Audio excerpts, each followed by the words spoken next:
How well does the sequel to 2017's It adapt Stephen King's classic novel while tying up all the loose ends from the first installment? Let's roll up our sleeves, wade into the sewers, and dig into the details of how the saga ends. This is the ending of It Chapter 2 Explained. And before you open the door labeled "Very Scary," be warned, spoilers await you. Stephen King's novel It isn't just the story of a creepy clown terrorizing some kids and then returning to do it all over again when they're adults. There's a whole cosmology to the saga, which includes a giant, godlike turtle that coughed up the known universe when it had a tummy ache. Aside from a few subtle nods here and there, the movies mostly sidestep the ancient interdimensional mythology of the book. But one element does show up in It Chapter 2, the true form of It. When he goes to visit the Shokopiwa tribe and takes one of their vision-granting concoctions, Mike learns that It came to Earth in a meteor strike that left a crater in Derry, and is made up of dead lights, mostly orange but sometimes blue spheres of light of immense power. Though lights can be seen in brief moments in the first film, It appears entirely as deadlights as Chapter 2 reaches its climax. And even after taking on other forms, the deadlights are still visibly powering the creature, becoming increasingly weaker as the losers literally bring It down to size. Its true form is revealed because the losers perform the Ritual of Chud, a ceremony that differs pretty wildly in the movie from the way it works in the book. The movie's take on the ritual involves each member of the club burning a token of his or her childhood and reciting a chant to make the deadlights turn dark, then trapping the deadlights inside a pyramid-shaped relic Mike stole. The ritual is the key to defeating It in the book, though it takes 2 tries 27 years apart. But the loser's attempt essentially fails in the movie, at least at first.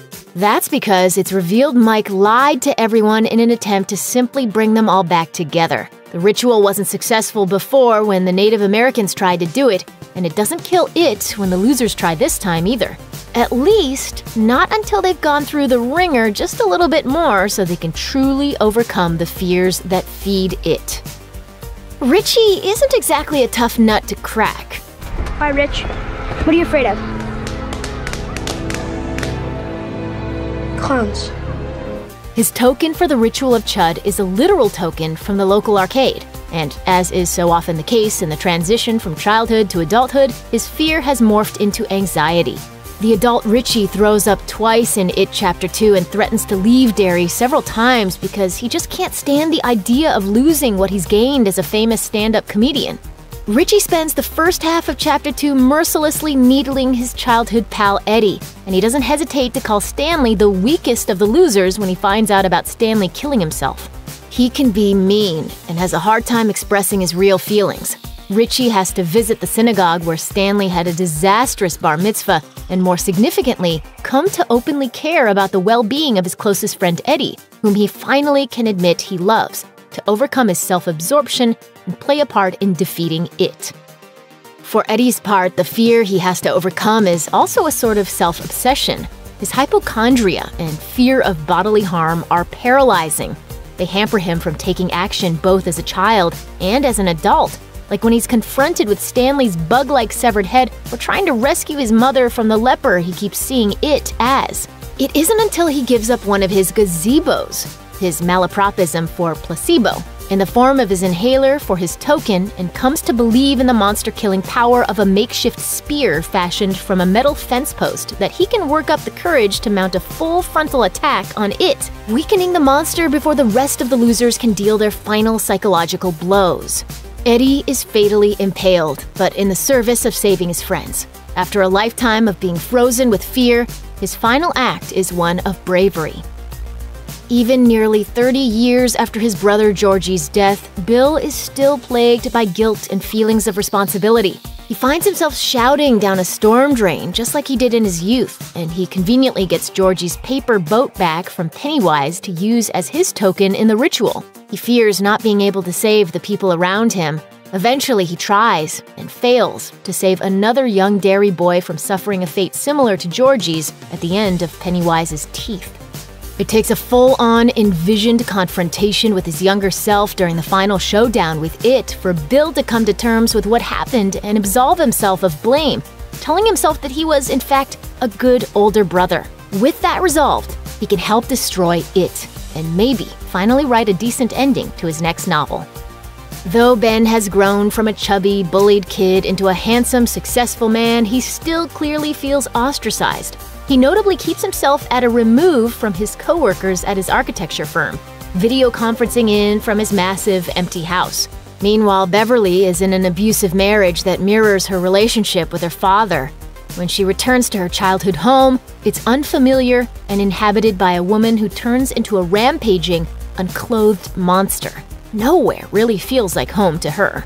After some amnesia-based uncertainty about who really loved whom on Beverly's part, Beverly and Ben finally find the linchpins to work through their fears, each other.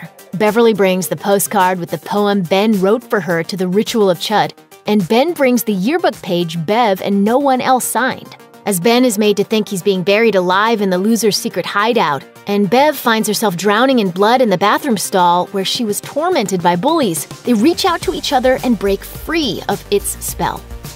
Much like his parents found themselves trapped as a raging fire killed them, Mike has trapped himself in Derry while everyone else left and forgot all about what happened there in 1989. Farther away, the hazier it all gets. But me, I never left. So yeah,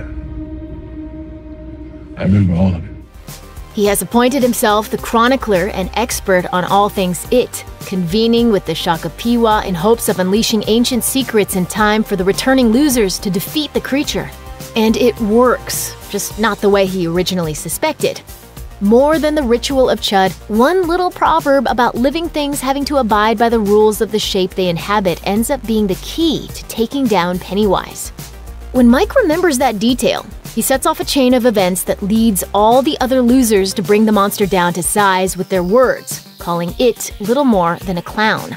Their name-calling shrinks Pennywise down so small that they can easily pull out his still beating heart and destroy it. Mike thrives as someone who rallies his friends, as signified by the way he brings a rock Beverly threw at the town bullies as his token. A major difference from the book's ending is that all the movie losers leave Derry with the memories of their encounter with it intact, but to everyone's surprise, without the literal scars from when they cut their hands to signify their blood bond at the end of the first movie. The pain is exorcised. Bill writes a book that's very similar to Stephen King's It.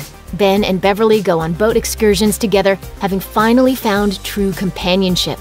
Richie finishes carving his and Eddie's initials into a fence, finally revealing how much he cares. Mike leaves town at last, and everyone receives a letter from Stanley, written before he killed himself. In the letter, Stanley gives a rationale for his decision to kill himself, not to escape facing down it, but to prevent his friends from dying because he wasn't sure he could take another round with the creature. He knew if the losers weren't unified, they'd all die. When the adult losers look in a shop window and see the reflections of their younger selves, Stanley's there. I never felt like a loser when I was with all you.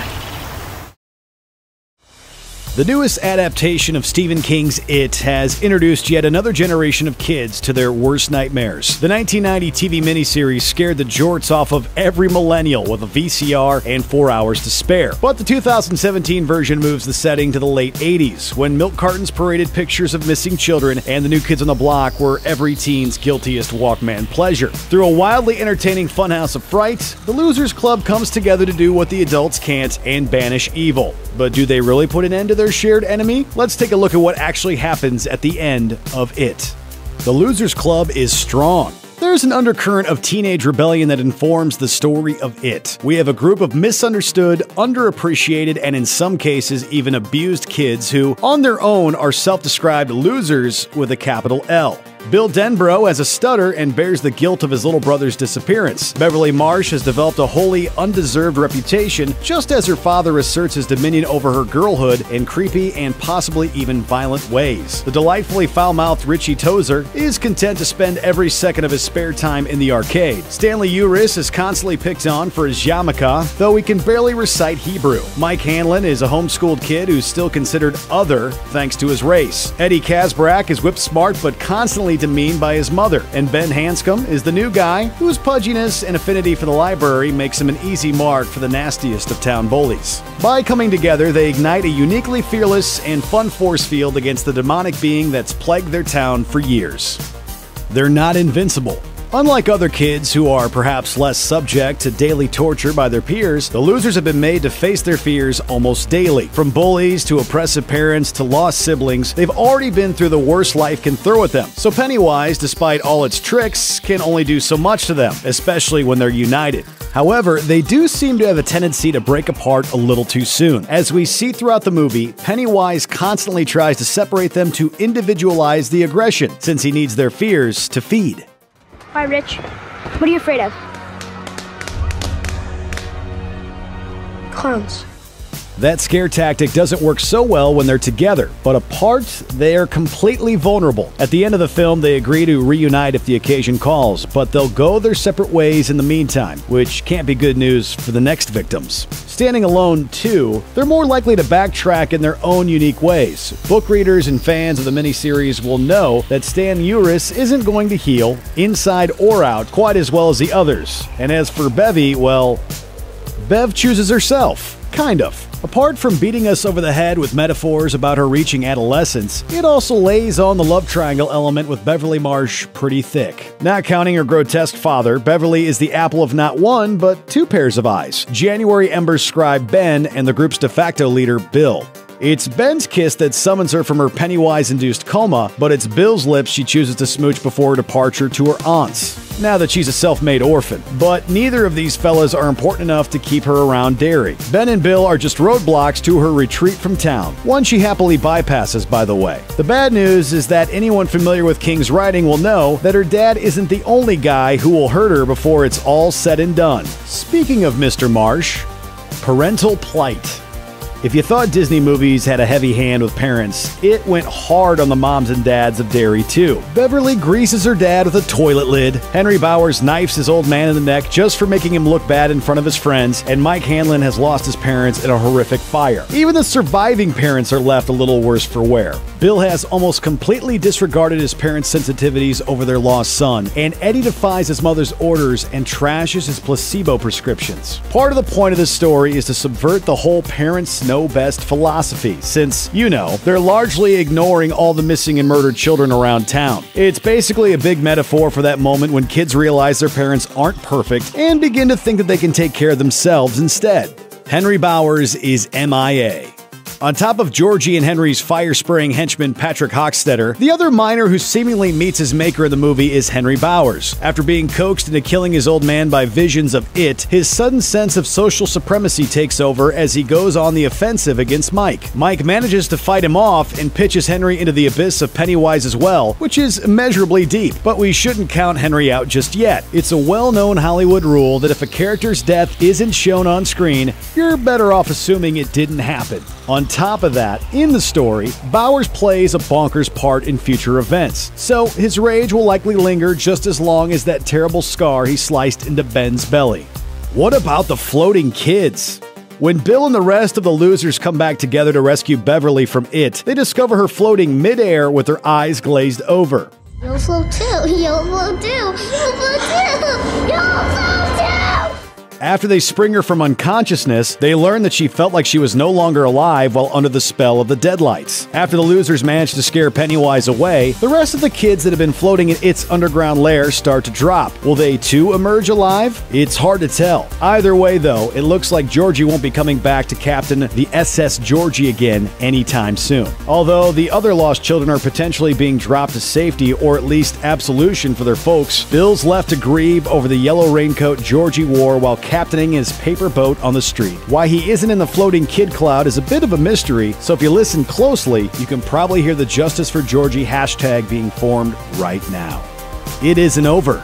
Although the losers do manage to defeat it at the end of the movie, even they know the fight isn't over. We get a glimpse of it falling apart, but the creature clearly isn't dead. As the news articles Ben has so carefully assembled indicate, its hunger strikes again every few decades, so it's just a matter of time before it comes back to claim another slew of victims in Chapter 2. And when it does, everyone in the Losers Club will reunite in Derry to finish what they started.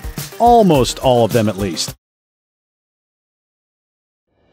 While it might have seemed like the Saw series was game over when the 7th installment came out in 2010, there was still a lot of bloodshed to be had on the big screen. With a little revisionist history, some new and confusing characters, and even more disgusting traps to behold, the 8th installment of the Saw franchise has an even more complex relationship to the original story than the other sequels. So let's walk through how exactly Jigsaw fits into the overall puzzle, shall we? Face the spoilers or click away now. Make your choice. Still dead.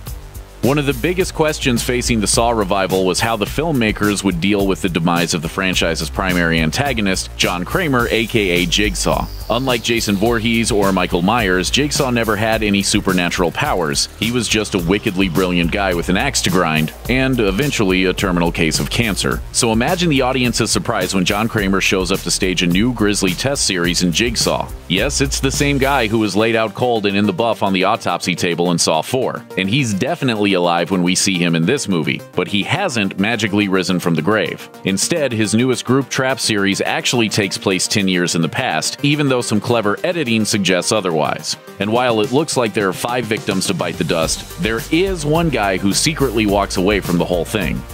Settling the score.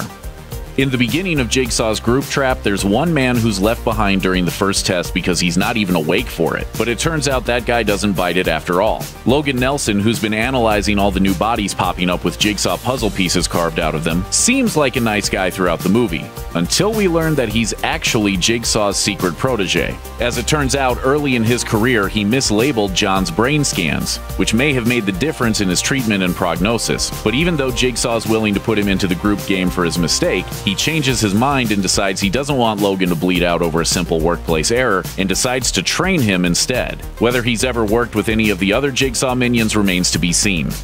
A game of his own.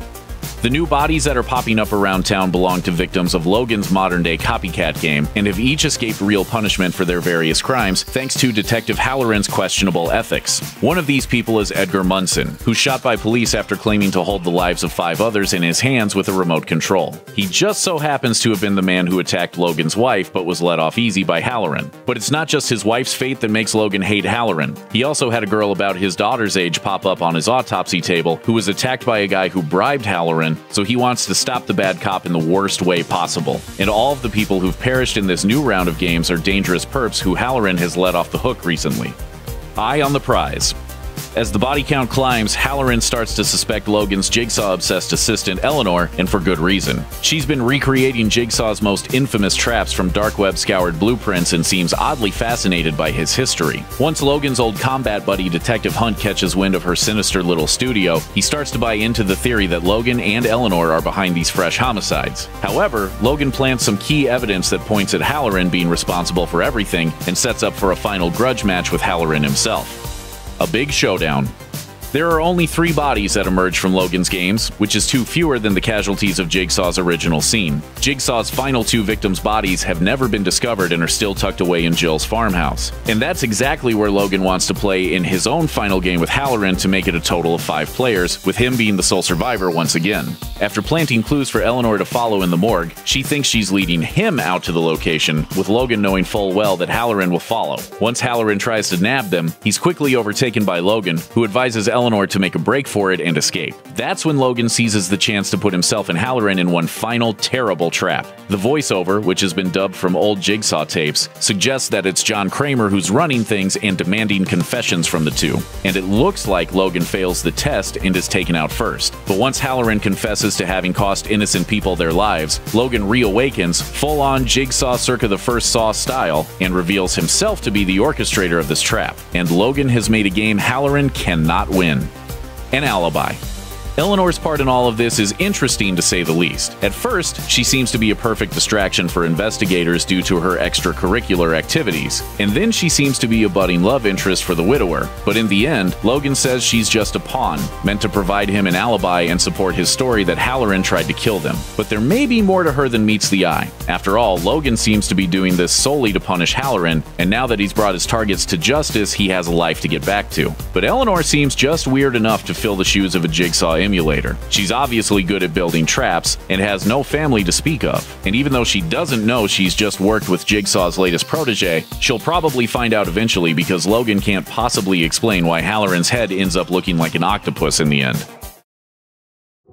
Once upon a time in Romania, there were 1,001 jump scares. That's one way to describe The Nun, the fifth entry in the Conjuring horror film series. Based on the case files of paranormal investigators Ed and Lorraine Warren, The Nun is chronologically the first chapter of the Conjuring story, taking audiences back to 1952 for a few nights of religious horror. The Nun is about more than just a Marilyn Manson lookalike terrorizing a creepy church. In fact, the movie weaves a web of connections to every Conjuring universe movie that came before it. If you were too spooked by the final showdown to pay that much attention to the what and the why, then relax. We're ready to break down what it all meant. Pop on your habits and your purple stoles, and let's dive into the ending to The Nun. The foreshadowing. Something is off about the Abbey of St. Cardus when the protagonists first arrive. Father Burke and the novice sister Irene are there investigating the death of a nun, suspected of taking her own life. Their inquiry is aided by a French-Canadian expat named Maurice, aka Frenchie. As for the nuns of the Abbey, they seem to be of no help, if they're around at all. The visitors from the Vatican are greeted by the Mother Superior, an inhospitable hooded host who's basically a nunnified Darth Sidious. Other than her, the place at first seems suspiciously empty. It turns out that there's a good reason for that. The God Squad. It becomes clear early on that evil has taken root within the Abbey, an impression that's confirmed when Irene meets some of the Abbey's shell-shocked nuns. It appears that the Sisters of the Abbey have spent centuries in constant prayer to keep a demon from entering the world through a portal in the Abbey, but it's starting to look like a losing fight. As the nuns' final act kicks in, Irene is enlisted to help pray the devil away. She's joined by an entire squad of nuns who mean business, all praying like their lives depend on it. It's an awesome moment, but also completely fake, as it's shortly revealed that none of those nuns actually exist. Stop believing. When Burke and Frenchie reunite with Irene, their presence snaps the sister back to reality. She's not fighting off the demon nun with a group of other Catholics. Instead, she's having an incredibly complex vision, seeing what appears to be the last stand of the Abbey's now-dead residents. Irene and Burke realize that they have been alone inside the Abbey the entire time, save for the demon Valak and his minions. It's revealed to the audience that the two nuns from the opening scene were actually the final two nuns in the Abbey, trying to keep Valak from possessing a human and entering the world beyond St. Carta. They realize that the nun they're investigating didn't die in sin, she died in an act of sacrifice. With this truth revealed, it's time for the final showdown with the big bad nun. Just got real. Bloody hell.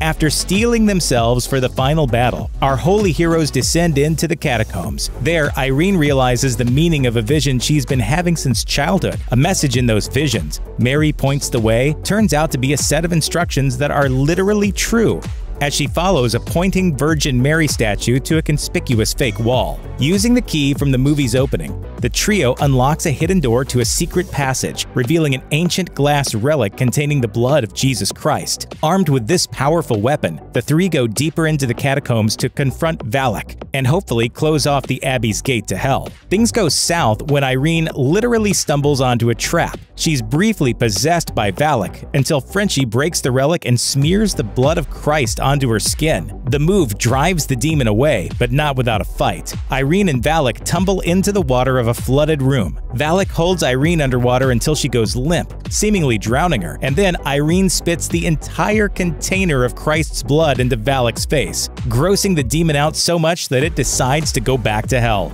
Did I get any in my mouth? Oh my God! Did I get any in my mouth? Evil persists. When Christ's blood spills into the water of the flooded room, Valak is overwhelmed by its holy might. The demon dissolves, and the rift is sealed up in the process as well. Just like that, the evil has been banished. The heroes have apparently won, or so it seems. The next day, as Frenchie prepares to transport Burke and Irene back to the village, he rubs a hand across his neck, revealing a conspicuous new sign of the inverted cross on his skin, apparently marking him as being possessed by something evil. That's right.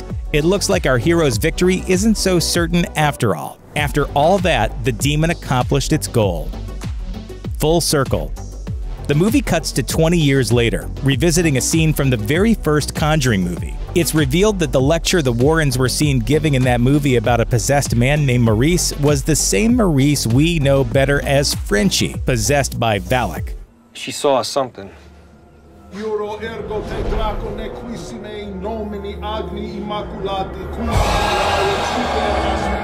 During the encounter, Valak touches Lorraine and triggers within her the vision of Ed dying that haunted her all throughout The Conjuring 2. Turns out, the visions the Warrens had of the demon nun in that movie all came from this encounter with Maurice, meaning their climactic battle was set into motion before the events of the first movie had even happened. Just like that, the movie ties the whole series together, drawing a straight line from the events of St. Carta to the Warrens' final showdown with the demented demon, making The Nun and the two Conjuring movies a complete story about a 30-year struggle between the forces of good and evil.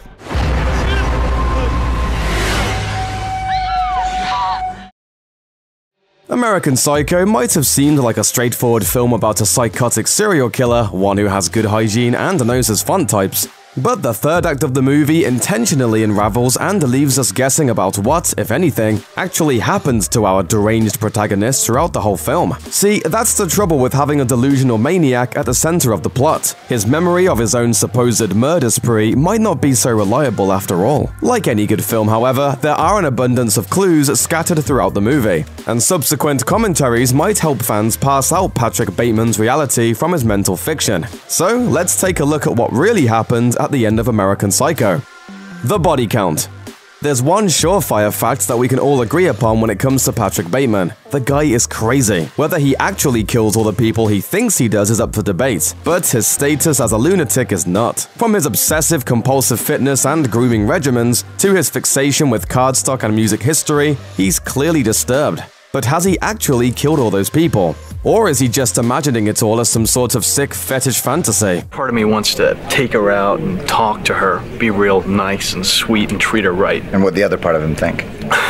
What her head would look like on a stick. Some believe he's just dreaming up all those intense slaughter sessions, and there's some serious evidence to back that idea up. Consider the time his ATM tells him to feed it a stray cat before he shoots a walk-along witness for interfering. At least some part of that experience is a hallucination. And the fact that he then engages in a shootout with police that culminates in him blowing up their cruiser with just his Glock was so outlandish, even he doesn't believe it's real. And isn't it a little suspicious that the guy who can rattle off every shade of ink known to man and recite an entire encyclopedia on Phil Collins somehow can't recall his own kill count? I guess I've killed maybe 20 people, maybe 40. Let's just say that Bateman takes the concept of the unreliable narrator to a whole new level. However, the convenient alibi. The biggest mystery in the film revolves around whether or not Patrick Bateman actually ever killed his co-worker Paul Allen, played by Jared Leto. Paul's death scene would prove to be one of the most memorable moments of the movie and forever change how viewers experienced Huey Lewis and the News music. I think their undisputed masterpiece is Hip to Be Square. A song so catchy, most people probably don't listen to the lyrics, but they should. Patrick is subsequently given an extremely convenient alibi by the detective investigating Paul's disappearance that may or may not be the real deal. Before the murder, Patrick is shown going to dinner with Paul under the name Marcus Halberstrom, another co-worker Paul has long mistaken Patrick for. But when questioned, the real Marcus reveals he was at another location the night of the murder, with Patrick Bateman himself listed as part of that group. So either Patrick has actually gone to the dinner with Marcus and his other pals while dreaming up his deadly encounter with Paul, or he's done exactly what he thinks he has, and his colleagues mistakenly gift him an alibi. Considering how often all those Pierce and Pierce vice presidents seem to call each other by the wrong names, the narrative definitely seems to be leaning towards the latter. The cover-up?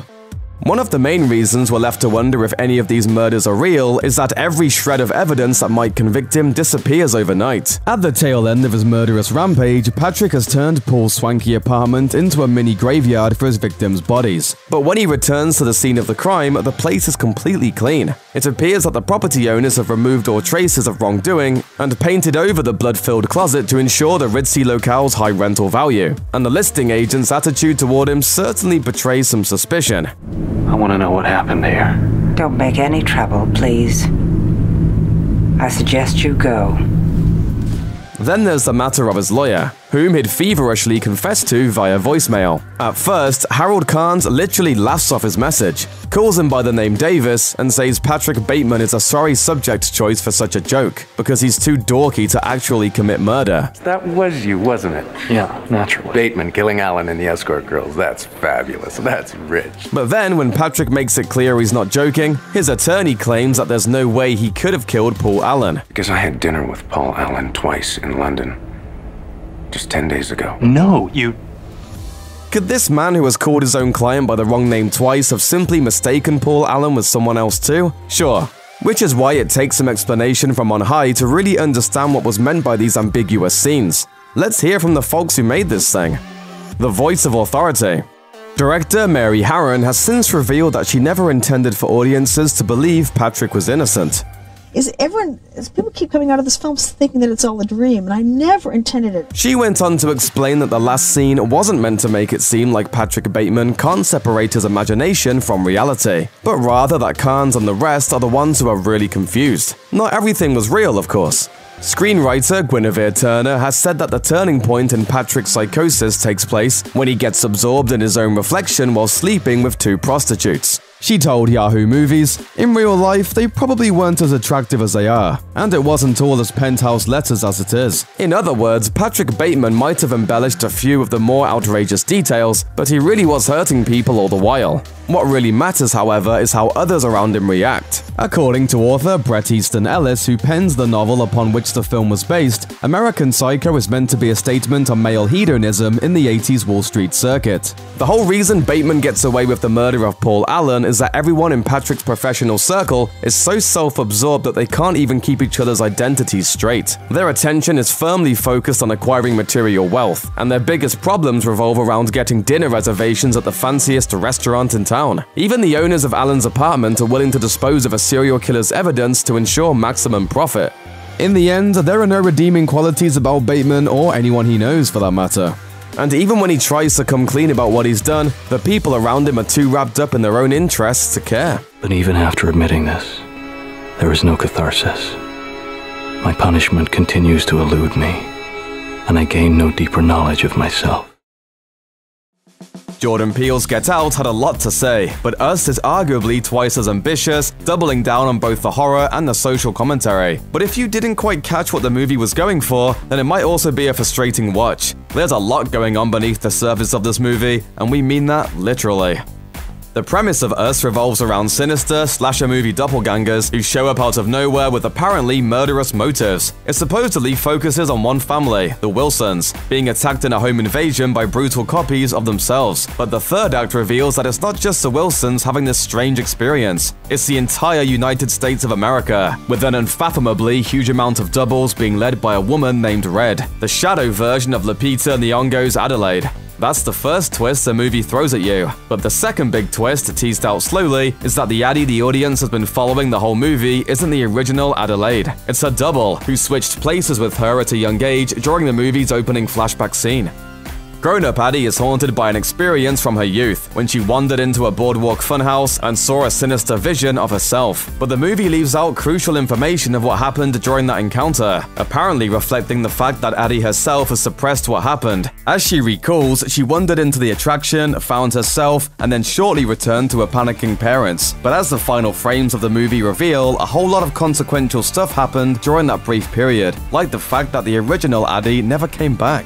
In the movie's final moments, Addie realizes, or perhaps just finally admits to herself, that she is the double from the underground, who strangled the original Addie and took her place, leaving the original Addie shackled down below to begin a new life as Red. One big clue that this is what happened is that Red is the only one of the doubles that can talk. Everyone else only emits inhuman grunts and moans, with Red speaking in a raspy, damaged voice. Turns out this comes from the damage her double did to her throat when she strangled her. When the double entered the real world, she still didn't know how to speak, leaving her parents baffled at their daughter's sudden, apparently trauma-induced muteness.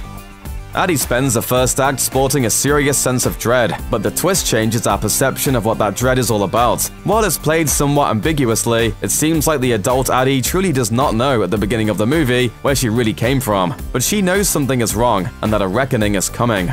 I feel like it means like she's getting closer. The first thing most people probably did when they got home from seeing Us was Google the phrase Jeremiah 11:11, which turns up in the film multiple times. Though translations differ, the sentiment of that Bible passage is pretty clear. It's payback time. The International Standard version of the passage translates into, I'm about to bring disaster on them from which they won't be able to escape. They'll cry out to me, but I won't listen to them. It's clear what's being set up here. An us versus them conflict between the oppressed tethered underclass and the ignorant privileged surface dwellers, led by Red, the original Adelaide. One big thing the Red twist does is completely recontextualize who the viewer should be rooting for in the story. Red still became a bad person, but realizing why she's so thirsty for revenge against Addie makes her a sympathetic villain, and vice versa. One person who clearly picks up on Addie's otherworldly nature is her son, Jason, who witnesses her growling and snarling her way through several fights in the movie. While he doesn't say anything about it, he comes to increasingly regard his mother with apprehension, even terror, realizing that the woman he thought he knew may not be the one she said she is. At the end of the movie, as Addie realizes her true nature while Jason watches, Jason pulls his mask down on his head, to which Addie smiles in response, putting on a mask of her own. Addie's true nature as a tethered person also comes into play during some of her more inexplicable actions, like getting out of the car to watch the Zora double die, or refusing to strike the double of Jason when he confronts them near a burning car. Her actions don't seem to make sense, until you understand what she's realizing. These people are her people, and maybe she doesn't want to hurt them after all.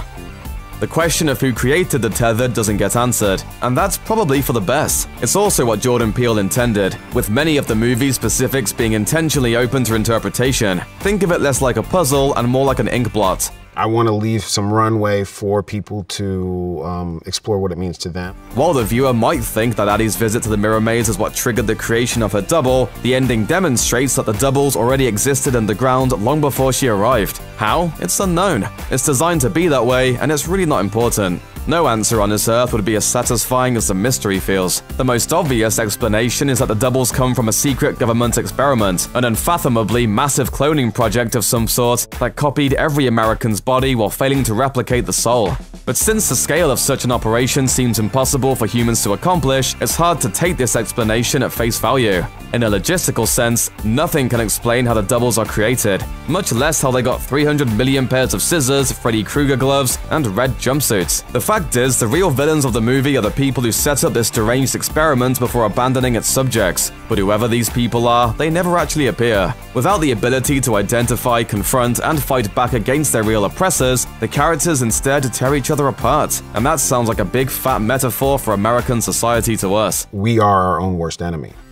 Jordan Peele has described us as being about the fear of the other and the self-destructive tendencies that fear can cultivate. With this framework in mind, the tethered can represent a lot of different groups. Maybe it's all the people that American society has condemned over the centuries, victims of the slave trade, mass incarceration, racism, or a predatory class divide. They represent the forgotten Americans who fall through the wide holes in the country's social safety nets, the people we abandon. The striking final shots of the movie show these people stretched across the continent in a human chain, hand in hand beneath the blue sky and the sun. For so long they suffered, living only a shadow of a good life that their doubles enjoyed. Not anymore though. It took a lot of killing to get topside, but considering the suffering they went through, it's almost hard to blame them for making the effort. Remember what Red told Adelaide? They're humans too, you know, just like us.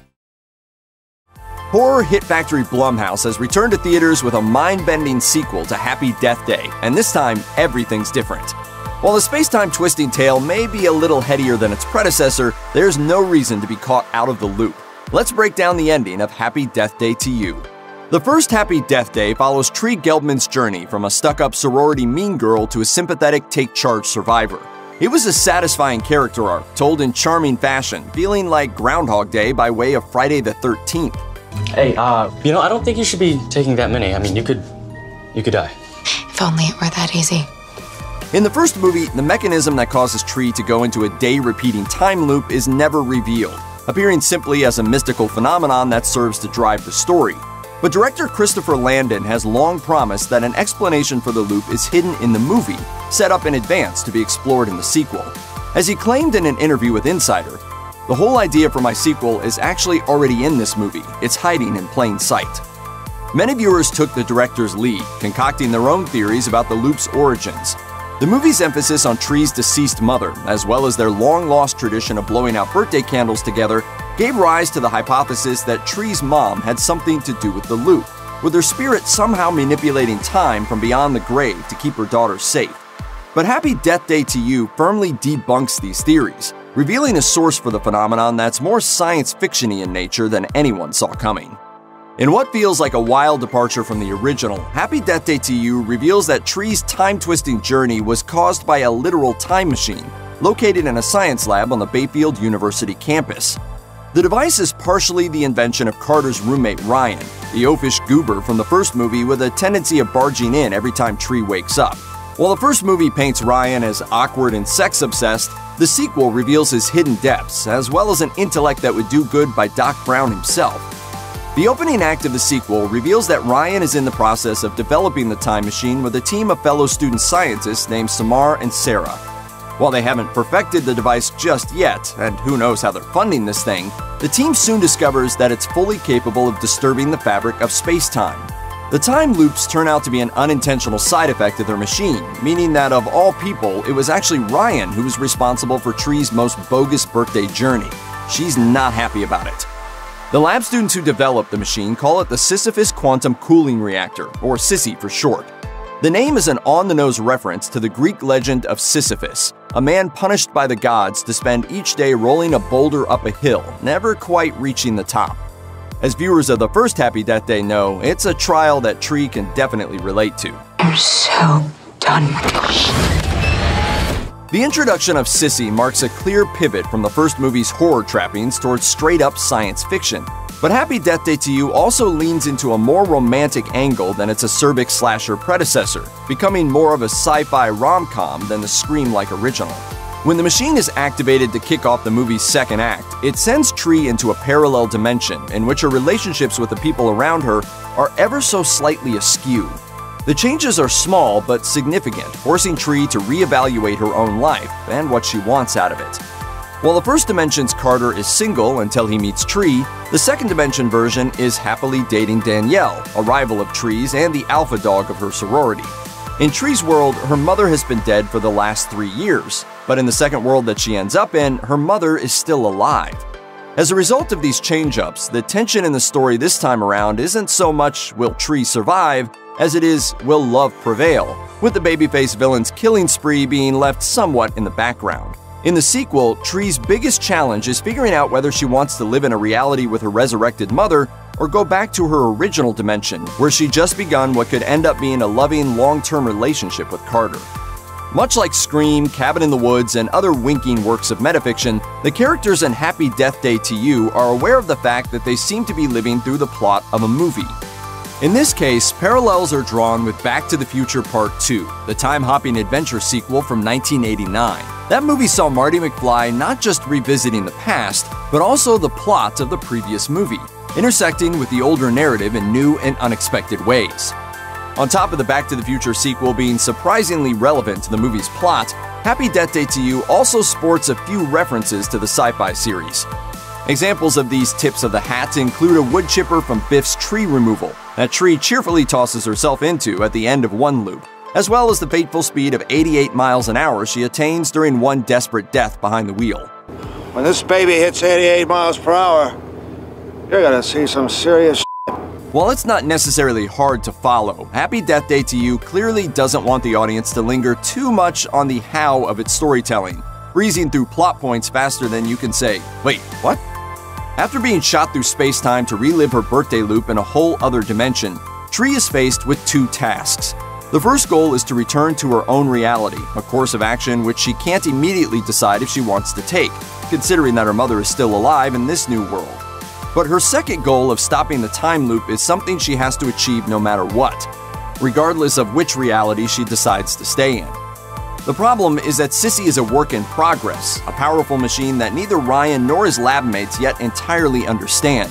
In order to get it under their control, they need to do more research, lots of research.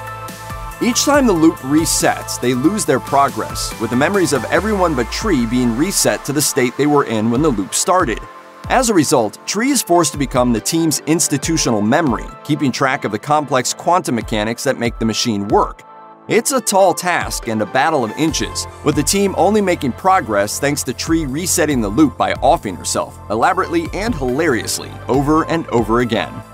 Complicating all this quantum confusion is the inconvenient fact that, just like the first movie, there's a killer on the loose.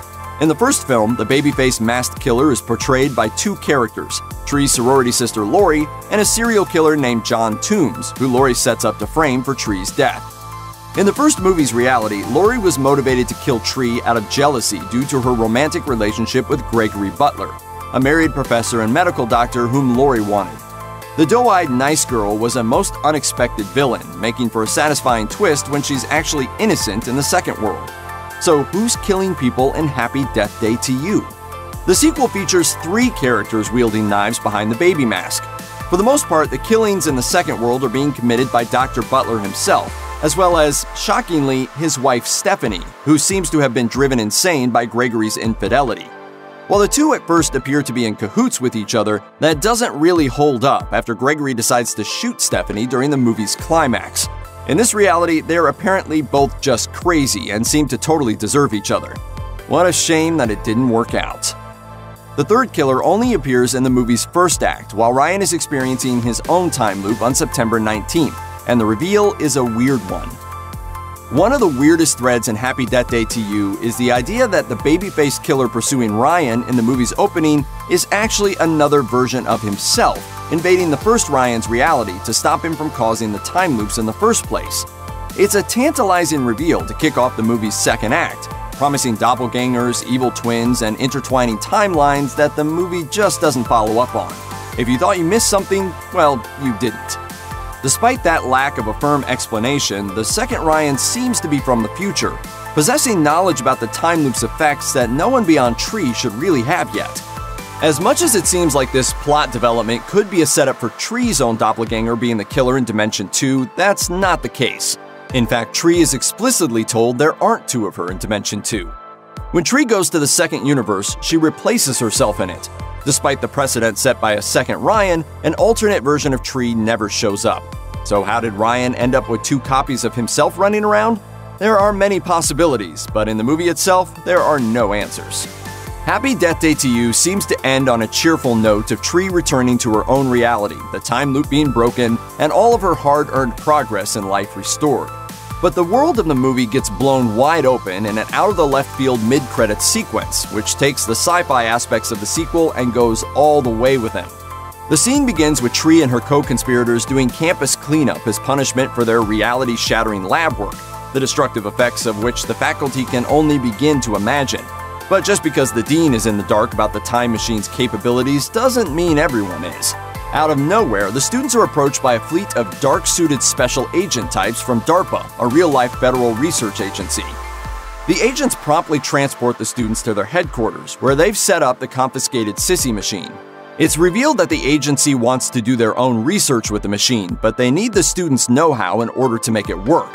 They also need a suitable test subject for a new time loop of their own creation.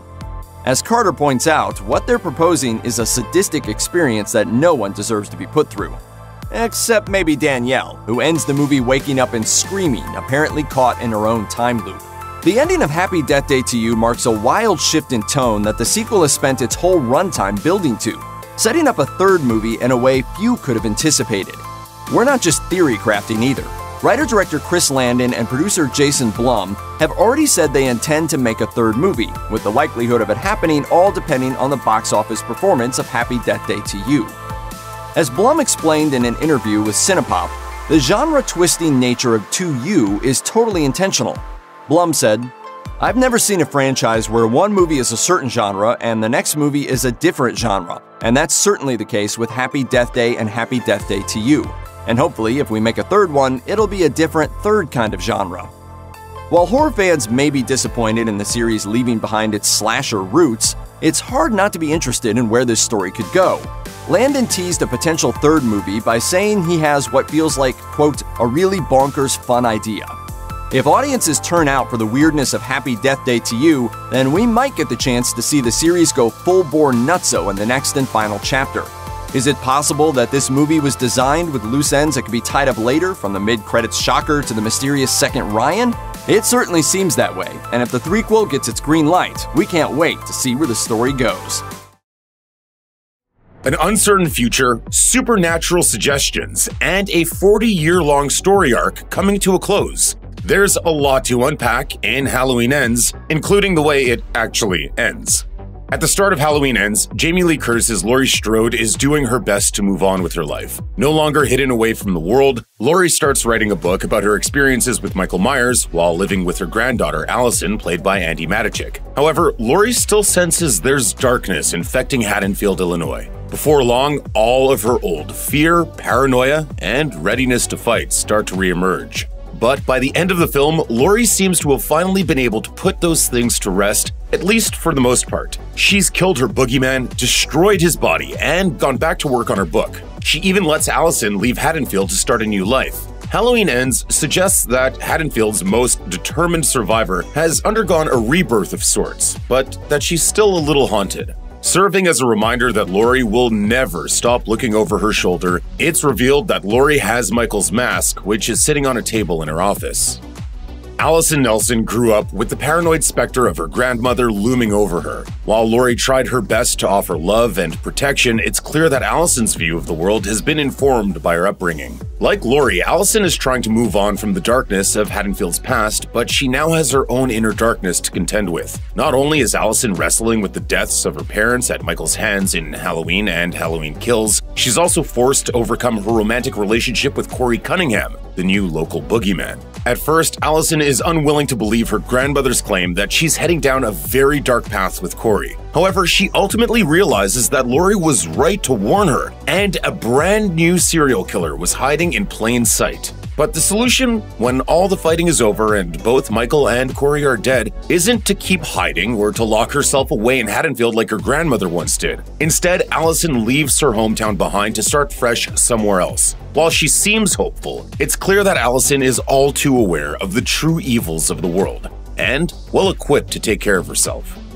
Following the losses at the end of Halloween Kills, the pool of Michael Myers survivors has shrunk considerably. One major player who stuck around for Halloween Ends, alongside Laurie and Allison, is Lindsay Wallace, played by Kyle Richards. Of course, in 1978's Halloween, Lindsay was Annie Brackett's babysitting charge. Her babysitter, Annie Brackett, was executed that night. Lindsay managed to hide from Michael in Halloween Kills and survive. 4 years later, Lindsay seems to have a pretty good life. She's running a local bar, throwing festive Halloween parties for the locals, and even growing closer to Laurie and Allison. But when violence starts to creep back into Haddonfield, Lindsay is swept up in the Michael Myers hysteria once again. However, Richard's character doesn't play as big a part in Halloween Ends, and she doesn't face the same level of violence that follows Laurie and Allison. By the end of the film, Lindsay stands as one of only a handful of survivors of the original 1978 massacre alongside Laurie. As far as we can tell, it seems like she'll remain in Haddonfield, where she'll be an important part of the town's future, particularly since she knows how to move on from tragedy.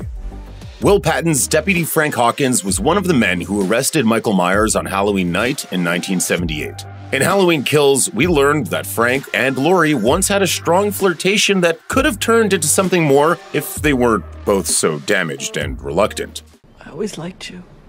In Halloween Ends, Frank and Laurie run into each other in a grocery store, and it seems like it might finally be the right time to pick up where they left off. At the end of the film, following Laurie's gruesome battle with Michael Myers, Frank stops by Laurie's house. The pair sit together on her front steps, and it's suggested that Laurie might finally be ready to take a chance on romance now that her boogeyman is behind her.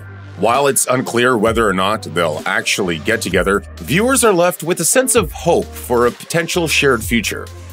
Halloween Ends is based around the story of Corey Cunningham, a local Haddonfield kid whose world was shattered on Halloween night in 2019. Corey was responsible for the death of a child he was babysitting, making him a town pariah and leaving him with a lifetime of lost dreams. However, Corey's guilt is eventually eclipsed by his desire to understand his own darkness and go deeper into it, something he's able to do when he crosses paths with Michael Myers in a sewer drain.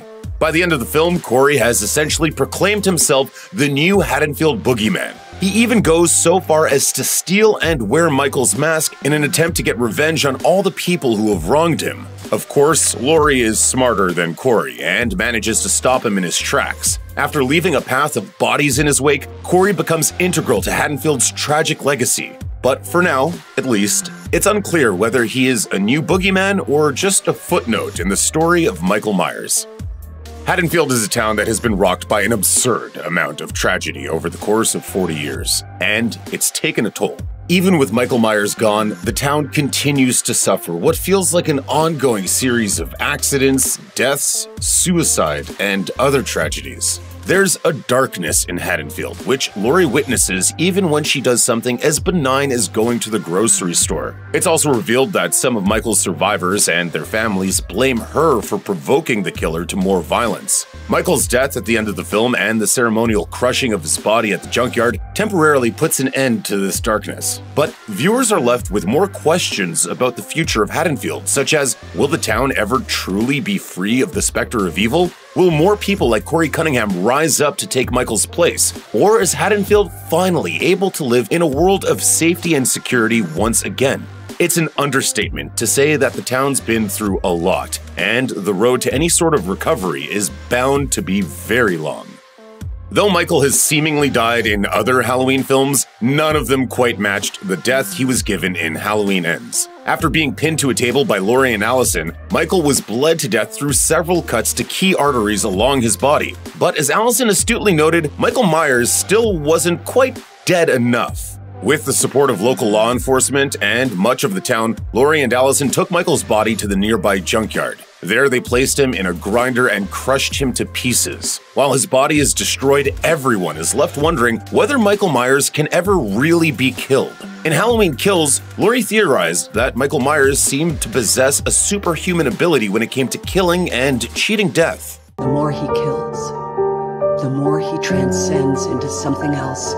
Halloween Ends seemingly demonstrates Laurie's theory. In one particular scene, Michael kills Allison's ex-boyfriend, and his body seems to almost immediately recover some of its strength. But we're never told where Michael's immense strength comes from, or whether someone else can actually access it. While Corey seems to believe that he can take over from Michael and perhaps acquire some of that power, his fast demise suggests otherwise. Michael Myers is dead. The ending of Halloween Ends makes that clear by showing us his corpse, then crushing that corpse in a brutal piece of junkyard machinery. The film is intent on making sure that this Michael Myers timeline is complete, and that Laurie Strode's fighting days are over. Except not all of Michael is really gone, at least not the version of Michael that emerged when he pulled on his mask and became the Shape. The final shot of the film reveals that the mask, battered and burned, is still present in Laurie's house as a dark souvenir of her victory. Laurie probably wanted to keep the horrifying object because she didn't want collectors or copycats to get their hands on it. It's also worth noting that she could have destroyed the mask, but she didn't. Laurie's decision to save the mask raises a number of intriguing questions. For one, we're left wondering if the mask might hold power over Laurie now that it's in her possession. Michael never wanted to remove the mask, and he would stop whatever he was doing to pull it back down if someone tried to take it from him. Plus, Michael's apparent transcendent abilities while wearing the mask suggest that it's more than just a face covering. If so, Laurie may have made a terrible mistake in keeping the mask as a trophy. Haddonfield is a relatively small town that's been rocked by some serious tragedies through the years. In fact, Corey Cunningham is the second major mass murderer to come out of the town in 40 years, and his killing spree is inextricably linked to the devastation caused by Michael Myers. In 2018's Halloween, a pair of true crime podcasters came to town with a specific focus on the town's 1978 tragedy, proving that there was widespread interest in the case. And in Halloween Ends, Laurie Strode completes her memoir about Michael Myers, and it seems likely that the book will throw Haddonfield into the national spotlight once again. As Haddonfield looks to a future without the serial killer, will Laurie embark upon a book tour to promote her work? Will the town's various true crime stops become tourist destinations? Basically, following Corey's murder spree and the death of Michael Myers, Haddonfield's profile is on the rise, even if the trilogy has come to an end. Halloween Ends represents an interesting benchmark in the history of the Halloween franchise. It's not the first film that has attempted to kill off Michael Myers. For instance, Michael and Dr. Sam Loomis were blown to smithereens in 1981's Halloween 2, and they both managed to return in the fourth film. In 1998, Laurie decapitated Michael with a fire axe in Halloween H2O. However, this version of events was retconned in 2002's follow-up, Halloween Resurrection. Michael's deaths didn't seem as final and definitive in those earlier films as the one in Halloween Ends. Well, may he never, ever rest in peace. Whether Michael's dead or not, fans clearly still have an appetite for the Halloween series. But as for where the franchise might go next is currently unclear. While Jamie Lee Curtis seems to be well and truly done with playing Laurie Strode, there's a possibility that the series could be rebooted in the future by a different studio. Blumhouse no longer has the rights to the franchise, having agreed to deliver only 3 films. But producer Jason Blum and original creator John Carpenter have both suggested that as long as Halloween films make money, someone will want to make more of them. Halloween could also live on without Michael. 1982's Halloween 3 Season of the Witch, which doesn't feature the serial killer, has developed a cult following in the years since its release. In fact, some fans have even wondered if new films in the franchise could actually revisit the Season of the Witch timeline, or take some other radically new approach. Regardless of what happens next, it's clear that the Halloween franchise is never really over, as Michael Myers always comes back. A Quiet Place Part 2 picks up right where the first leaves off. With their farmhouse in ruins, the surviving Abbotts head out into the wider world, discovering that not everyone is taken to the apocalypse as gracefully as they have. Let's break down the ending of A Quiet Place Part 2. Writer, director, and star John Krasinski calls the Quiet Place films a love letter to his children, and when A Quiet Place Part 2 ends, it's easy to see why. While the first movie is all about the sacrifices parents make to keep their children safe, the second sees the Abbott kids step up and become the heroes, with both Reagan and Marcus managing to defeat a Death Angel. In both cases, the kids are protecting the adults around them, reversing the roles of the previous film when they needed their parents' protection. Both of their victories also show how their experiences in the harsh, post-apocalyptic world have changed them, and not necessarily for the better. Most importantly, though, these are 2 moments of huge personal growth. For Marcus, who is somehow even more anxious in A Quiet Place Part 2 than he was in the first movie, his killing of a Death Angel is when he finally overcomes his fears and stands up for himself. For Reagan, it marks the end of her quest. She's done her part to save the world, honoring her father's memory in the process. The most important character in A Quiet Place Part 2 may be one who's already dead. Lee Abbott, played by Krasinski, sacrificed himself in order to save his family in the first movie, and his legacy looms large over the sequel. Lee taught Marcus the skills the boy uses to survive the movie's climax. Reagan embarked on her journey to find the radio tower because, as she says, it's what Lee would have done. That's why the opening flashback in A Quiet Place Part 2 is more than an excuse to give Krasinski some screen time. Sure, it's fun to see how everything started, and the opening invasion is full of exciting set pieces. It's not just fan service, though. Lee is central to both Reagan and Marcus's arcs, so having him appear in the beginning makes the ending hit a lot harder. While the first movie showed that Lee could be obsessive and hard-headed, his portrayal in Part 2 is overwhelmingly positive. He's a good father, a nice neighbor, and a well-liked member of the community. Showing up late to a Little League game seems to be his only flaw. In this case, that's okay. This time, Reagan, Marcus, and Evelyn are dealing with Lee's memory, not the actual man. It only makes sense that we see an idealized version of him too. Lee is also central to the story of Emmett, the Abbott's former neighbor who is holed up in the old steel mill. Emmett is everything that Lee isn't. Instead of sacrificing himself to save his family, Emmett watched his wife and children die. While the Abbotts tried to make life on the farm feel as normal as possible, Emmett trades comfort for survival. Lee sought out other survivors. Emmett argues that anyone who's still alive isn't to be trusted. I don't know why you came all the way up here. There's nothing left. The contrast between Lee and Emmett becomes even more pronounced when Emmett reluctantly agrees to accompany Reagan on her trip to the radio tower, essentially becoming a surrogate father figure to the young girl. Despite his gruff and at times paranoid exterior, Emmett is a good man, and the journey changes him. He forges a real bond with Reagan, even using the limited amount of sign language he knows to protect her from danger. Once he and Reagan reach the island, Emmett discovers that, much to his surprise, good people can still thrive in this world. When the monster attacks, Emmett pulls moves straight from Lee's playbook, putting himself in harm's way to save others. He draws the monster's attention away from the community by driving the truck, and puts himself in harm's way to protect Reagan at the radio station. Emmett will never take Lee's place, but by the end of the film, he's beginning to follow his old friend's example, and the world is better off for it. A Quiet Place Part 2 expands on the world of the first movie by explaining the monster's origins. Yes, they're from space, and also showing how different communities have reacted to the apocalypse beyond the Abbott's farm. It's such an inspired sequel. The world expands in this one because they have to venture out.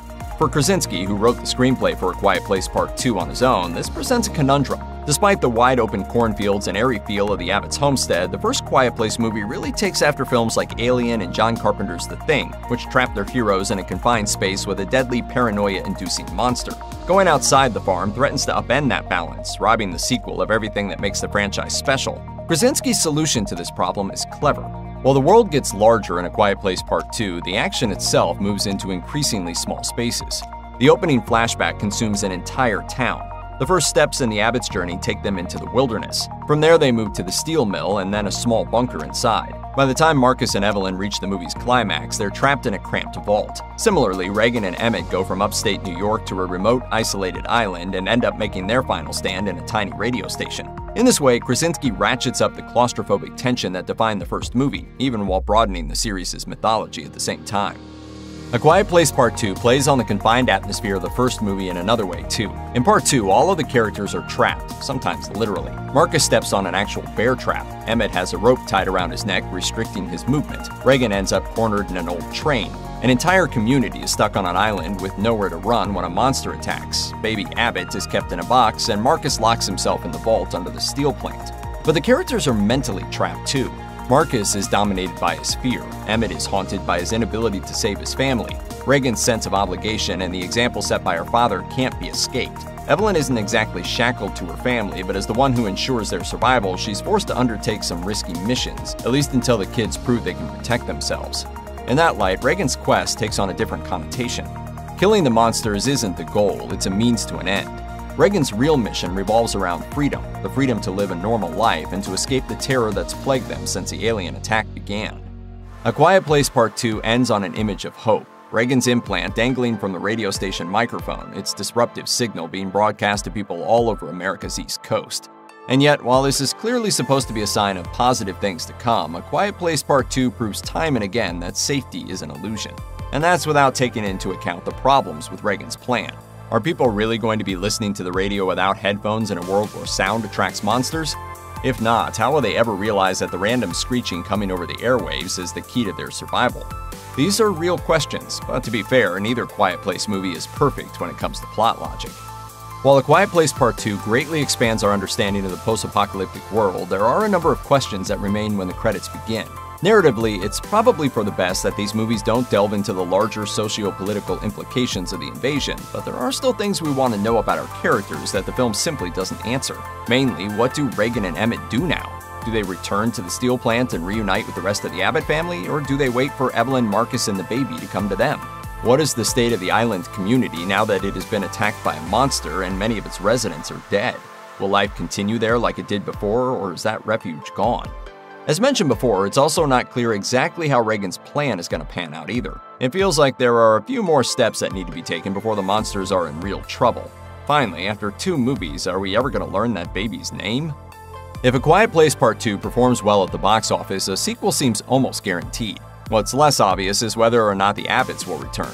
On top of the husband and wife team at the head of the series maybe being ready to move on, it kind of feels like the Abbotts' story is over. It's not clear how much room for growth they have left. The alien invasion was a global event, though, and there are plenty of other locations where people are probably still struggling to survive. What do things look like in different climates or other countries? And what would this world look like years down the line? Abbotts or no Abbotts, the Quiet Place movies thrive on being stories about everyday people. Stick to that core, and the franchise could run for a very long time. Midsommar is a movie about a relationship going up in flames, literally. Writer-director Ari Aster has described it as more of a breakup movie than a horror film, one that he hopes will leave people, quote, feeling a little bit confused about how to feel. So, what happened? As Aster has explained in many interviews, Midsommar is about a relationship coming to an end. He told USA Today, "The goal was ultimately to make a big, operatic breakup movie that feels the way breakups actually feel. Catastrophic, like the world is ending." It's an operatic breakup movie and a dark contemporary fairy tale. Like a lot of great horror movies, you're not really supposed to take everything that happens in Midsommar literally. Whether all of this weird stuff is actually happening isn't nearly as important as how the characters react to it, particularly Danny. Altered states and hallucinations play a big role in Midsommar's story, and subjectivity is important to how the plot unfolds. From Danny's perspective, the story plays out as a series of increasingly shocking revelations. The movie looks a lot different from the perspective of Pella, the member of the Horga commune. Out of all of Christian's friends who come to the Horga festival, he's the only one who knows what's going to happen. That's why you look so guilty right now, because you know. The audience also gets competing perspectives of Danny and Christian's relationship. The audience sees Danny going through an incredibly traumatic time, needing the support of a loved one more than ever. But we also get a look at Christian's perspective, seeing a guy who's falling out of love with his girlfriend and tired of dealing with her drama, whether any of it is her fault or not. Complicating matters are Christian's friends, most of whom clearly don't like Danny and are encouraging Christian to pull away. You've been wanting out of this stupid relationship for like a year now. Danny spends most of the movie as a passive protagonist, mostly only reacting to events as they happen. She doesn't want to be a needy person and bends over backwards to take the blame for her own clinginess, always going with the flow in hopes of salvaging her relationship. So she ends up on a trip she didn't plan, under the influence of hallucinogens she didn't intend to take. She gives and she gives, hoping all the while that Christian, his friends, or the world in general will just give her a break. Nothing in her life feels in her grasp until the end of the movie when she's finally crowned the May Queen and given ultimate power over the commune. After spending the whole movie as a doormat for Christian and his friends, she ends up, symbolically at least, in control of their fates. In Midsommar, flowers represent family, with an early clue to the symbolism being the floral wallpaper in the bedroom of Danny's parents, seen just before they die. The metaphor can be extended to plants in general. After the death of Danny's family, the houseplants in her apartment are all dead. In the beginning of the movie, Danny's world is dark and frigid, but things begin turning around for her on the trip, in a place where the sun rarely stops shining and flowers grow in abundance. Before Danny even consciously realizes it, she's being introduced to a new family. The first person to wish Danny a happy birthday. The first birthday she's celebrating without her family is Pella. Danny truly begins being pulled into the cult on the final day when she joins in the drug-fueled dance around the maypole. For the competition, she's gifted a flowered wreath. After she wins and becomes the May Queen, she's soon seen literally up to her neck in flowers, all but smothered by the Horga's adoration, her brothers and sisters, if she'll have them. It's a mutually beneficial relationship. The commune often needs outside members in order to avoid inbreeding, and Danny needs a new place to belong. Her old family's lives were violently ended. Her new family has a violent start. Midsommar's violent yet somehow serene ending works on one level as classic, Wicker Man-style folk horror, but it's also a strong metaphor for a dissolving relationship. Early on in the movie, Danny, a psychology student, makes reference to the psychological process of a breakup, seeing the signs of her dissolving relationship in Christian's distancing behavior. In that sense, the whole bonkers final sequence can be read as a ritualistic look at how a relationship comes to an end. As the movie begins its third act, both Danny and Christian alienate and agitate their friends with their relationship woes.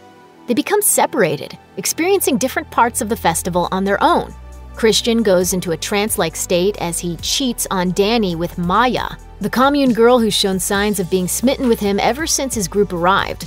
Since we've seen him be drugged and hexed to the point where his mind seems blank, there is a strong sense that he is not doing this voluntarily, urged on by sheer physical desire rather than conscious thought. It's the exact story we see in a hanging tapestry earlier in the movie. Meanwhile, Danny goes dancing on her own, unconcerned about Christian's whereabouts. With a little help from the Horga, the long-suffering couple is finally coming apart. Danny starts the movie surrounded by people who don't appreciate her grief, worried that they'll abandon her. The only people who show her kindness seem to be Pella and the Horga. After Danny bears witness to Christian and Maya together in their ritualistic tryst, she begins to emotionally break down. As she does so, she's surrounded by followers of the May Queen, all emphatically mimicking her every noise and emotion. Despite the obvious pain of the moment, this sense of true connection and empathy is what Danny has spent the movie looking for. She screams and everyone around her screams back. Unlike Christian or his friends, they share her pain. Ever since her family died, that's all she's really wanted. One of the more amusing aspects about Midsommar's climax is the way the events parallel fellow folk horror film The Wicker Man, as well as that movie's certifiably insane Nicolas Cage starring remake. That movie inexplicably involved Cage's character dressing up in a bear costume to disguise himself before eventually just running around punching people. A fact that's impossible not to think about when Christian is rendered paralyzed and sewn into a bear carcass of his own. It's the same bear briefly shown caged up on the commune grounds earlier in the movie, not having a clear purpose until the movie's bloody end.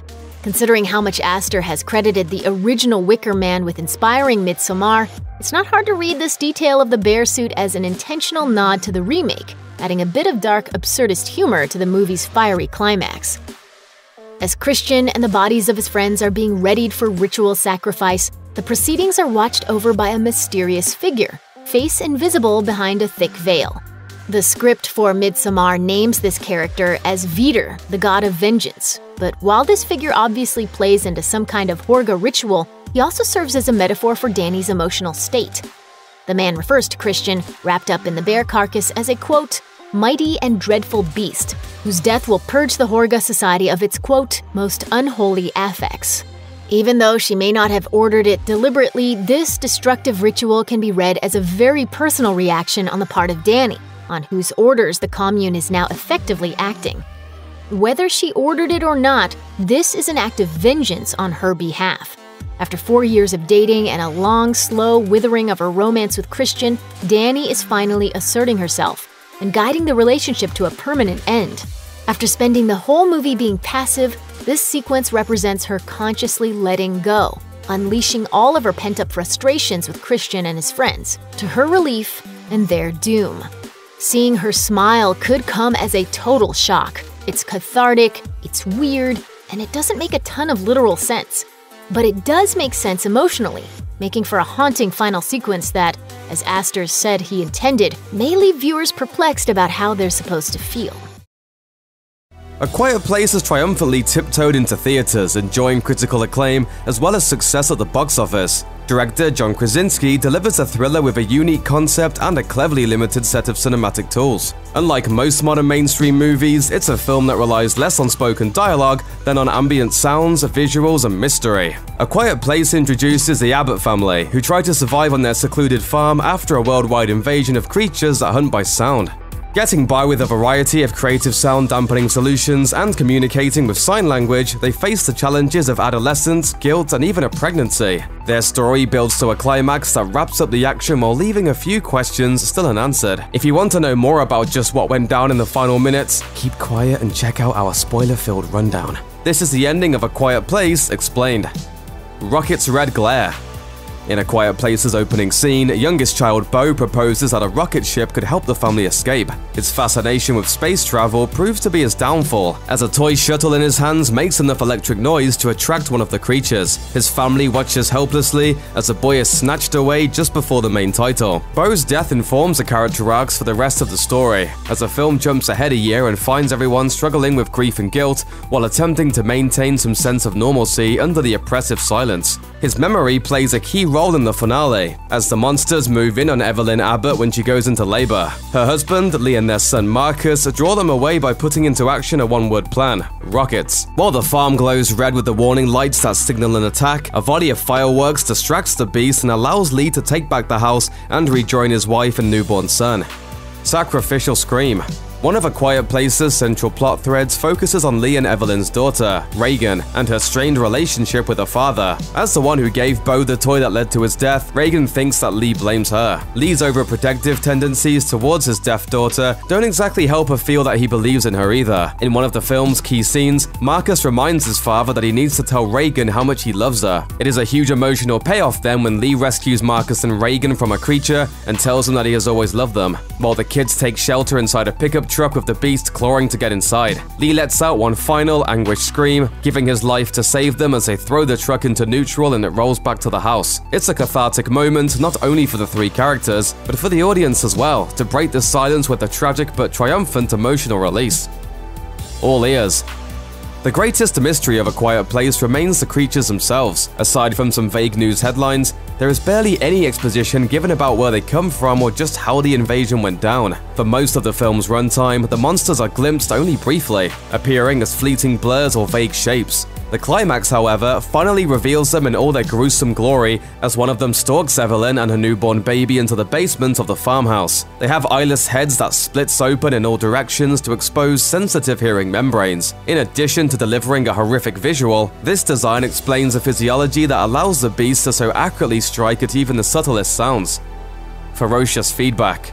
A unique aspect of A Quiet Place is its use of American Sign Language to convey the vast majority of the dialogue. Krasinski chose to hire a deaf actress to portray the hearing-impaired Reagan for the sake of authenticity, and he worked with her to develop signing habits and styles that informed each family member's attitude and character arc. The monster's weakness is at last revealed to be feedback, as the noise emitted from Reagan's cochlear implant when they are near confuses their heightened sense and racks them with pain. During the final confrontation, Reagan discovers a pile of discarded custom-boosted implants that Lee had been working on, showing how much he cared for her while also providing her with the ability to fight back for the first time. Locked and loaded.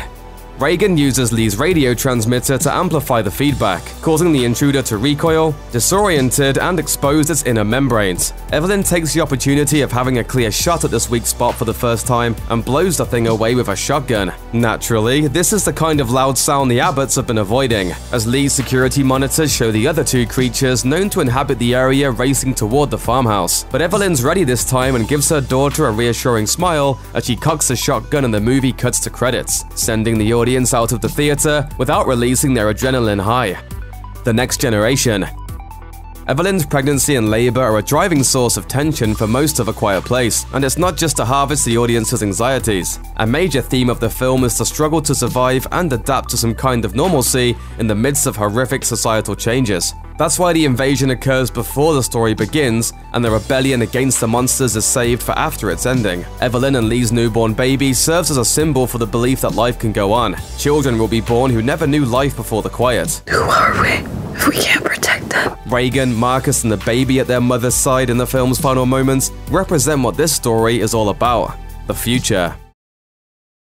This wildly profitable, socially themed horror comedy was one of the biggest success stories of 2017. Still, it's easy to get a little lost in all the action and hard-hitting subtext on the screen during the final act. To help you make sense of it all, here's Get Out's ending explained.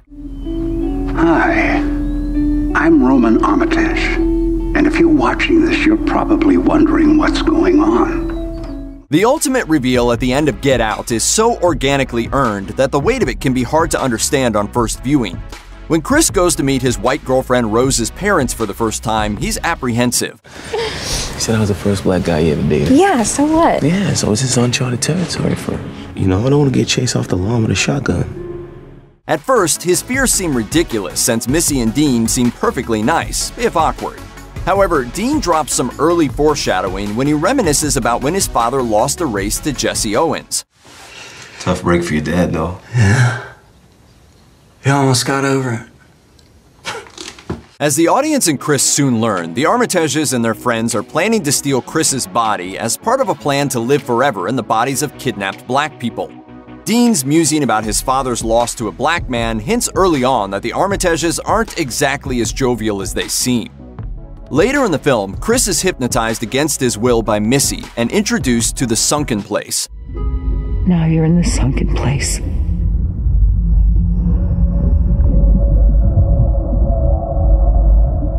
What exactly is the sunken place? It's a visual display of what happens when Chris is paralyzed through hypnosis. But according to director Jordan Peele, it also represents the reality of living as a marginalized person. Peele tweeted, "We're all in the sunken place. We're marginalized. No matter how hard we scream, the system silences us." Unfortunately, Chris soon learns that racism is a family business and that his girlfriend Rose is a willing participant in her family's crimes. For years, she's been luring black people back to her family's home to be hypnotized for dark purposes. As Chris wakes up paralyzed in a chair, he finds out just how terrifying the Armitage family really is. A video reveals that the family is part of a cult called the Order of Coagula, originally led by Rose's grandfather. The video goes on to say that the Order of Coagula developed a method of life extension through brain transplants. Young black people were sought out for these operations for their perceived superior physical traits. The black people are lobotomized, preserving only a shadow of the host's consciousness, forever doomed to reside as a paralyzed passenger in its own body. Their brains are replaced with the consciousness of rich, old white people interested in immortality. It's already been established that Chris's response to hypnosis is to panic scratch at a chair's upholstery. This winds up being his saving grace. Chris is able to pull some cotton from the chair he's been confined to and stuff it in his ears so that he isn't affected by the hypnotic sound. After gaining the upper hand on the Armitages in a satisfyingly violent sequence, Chris gets in a car and tries to escape. In the process, he comes to a final confrontation with his former girlfriend, Rose. By the end of it, Rose lies wounded on the ground, telling Chris that she still loves him. I'm so sorry. It's me. I love you. I love you. Chris sees through the lie and begins to strangle her, but after their time together, he just can't bring himself to go through with it. As he lets up on Rose, we see a police car's red and blue lights flashing. Earlier in the film, Rose and Chris are pulled over. Despite the fact that Rose is driving, the police officer asks to see Chris's ID, and he hands it over, sadly accustomed to being profiled by the law. So when the police lights flash in the movie's final moments, we fear that Chris will be shot or railroaded into prison by a racist police officer. Luckily, it isn't a police car, but rather a TSA vehicle driven by Chris's pal Rod. Chris walks away from Rose, leaving her to possibly die from her wounds, and gets in Rod's car, finally free from the Armitage's twisted scheme. It's a mostly happy ending, but Peele nearly ripped out audiences' hearts with an alternate deleted ending. In the alternate ending, it's not Rod who turns up to save the day, but the actual police. Chris is blamed for the deaths at the Armitage house and arrested, and the scene cuts to Rod visiting Chris in prison. The movie ends with Chris accepting his fate in prison, secure in the knowledge that at least he stopped what was happening. I'm good. I stopped it, you know. But as Chris hangs up the phone, we can see the dozens of black men that are in prison with him, and we know that Chris didn't really stop anything. He just stopped one particularly fantastical symptom of racism. Ultimately, Peele went with the theatrical ending because he felt like the deleted one was just too heavy for an audience that needed a break. He told Variety that it was very clear that the ending needed to transform into something that gives us a hero, that gives us an escape, gives us a positive feeling when we leave this movie. In Get Out, the Order of Coagula are not the kind of societal outcast races that are usually depicted in movies. These are socially accepted, otherwise upstanding citizen racists who keep their true evil hidden by falsehoods and platitudes. But please don't let me into that. You know, I could give a what color you are. No. By revealing their professed admiration for the black race as fetishistic and opportunistic, Peele revealed an unspoken larger truth that resonated with audiences worldwide. Using the microaggressions that people of color deal with in their everyday lives as the signals for more sinister motives, Peele created a story that succeeds both as an engrossing thriller and as a pointed social commentary.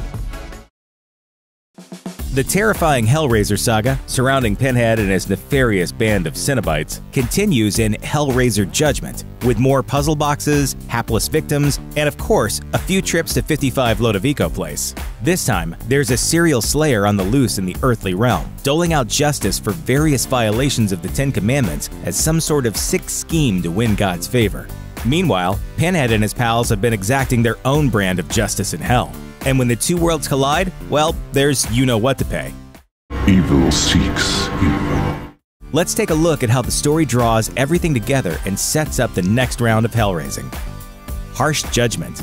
Pinhead's new right-hand man, thing, is the most interesting addition to the film. Called the Auditor, this slashed-faced baddie begins the process of eternal judgment on Pinhead's behalf. I'm a man for whom pain is nothing more than a common currency. Naturally, this is all very gross for everyone involved. After the Auditor types up a human's confession, another sidekick called the Assessor chows down on the pages and regurgitates them up for a trio of jurors, who rifle through the contents and then render their verdict. Punishment then begins with a disgusting saliva bath before the subject is sent to the butcher and the surgeon for some key rearrangements. So yeah, it's foul in every imaginable way.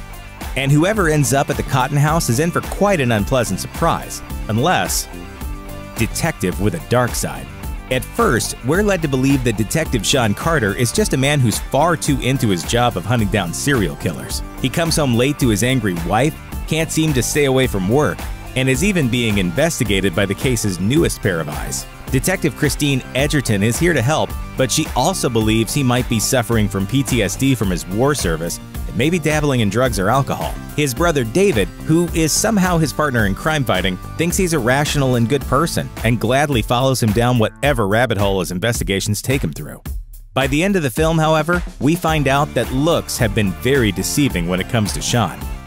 It is a terrible, ponderous chain you are making. He's actually the one who's taken on the mantle of righteous death dealer, slaughtering people who run afoul of the Ten Commandments in pretty much any way, shape, or form. Between him underlining the same Charles Dickens quotes from the crime scenes to his obsession with Ecclesiastes, which roughly translates to the very name of the man thereafter, he implicates himself pretty well along the way. What was it he said? Only God can judge me. God will judge the righteous.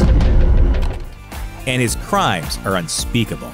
He saws off the hands, eyeballs, and teeth of some teens while they're still alive, simply because they committed petty theft. He surgically implants a woman's womb with her still living dog because she says in a phone video that she worships the animal. It's so bad that even the assessor can't stomach the taste of his confessions. And yet he manages to escape judgment twice because of a demand from on high. The powers that be. It seems like Pinhead holds the ultimate authority over how guilty people are treated in his domain. But when the Archangel Jophiel shows up and insists that David be sent back to Earth to finish his work, which at first we think is just solid policing, Pinhead's team has no choice but to concede. Do you understand who is in charge? So let him go. Pinhead still sends his Stitch twins along to haunt his nightmares, but he mostly steers clear of Sean. After Sean brings himself back to Pinhead's realm again, though, in the hopes of trading his brother and wife for his own soul being cleared, Pinhead and his auditor refuse to bargain with him or Jophiel. They're ready to move on to the punishment phase, and chaining Sean's brother and wife up to a state of eternal suffering won't satisfy their bloodlust. Jophiel wants him to be sent back to Earth to carry on with his commandment slaughters so more people will turn to the Almighty for protection. This makes Sean believe his plan is falling into place. But Jophiel informs him that he's not getting any absolution out of this arrangement. He'll still be Pinhead's property after it's all said and done, but she just wants to buy him more time for his bad deeding. The trouble is, Pinhead's grown wary of blindly obeying Jophiel's demands. The final judgment.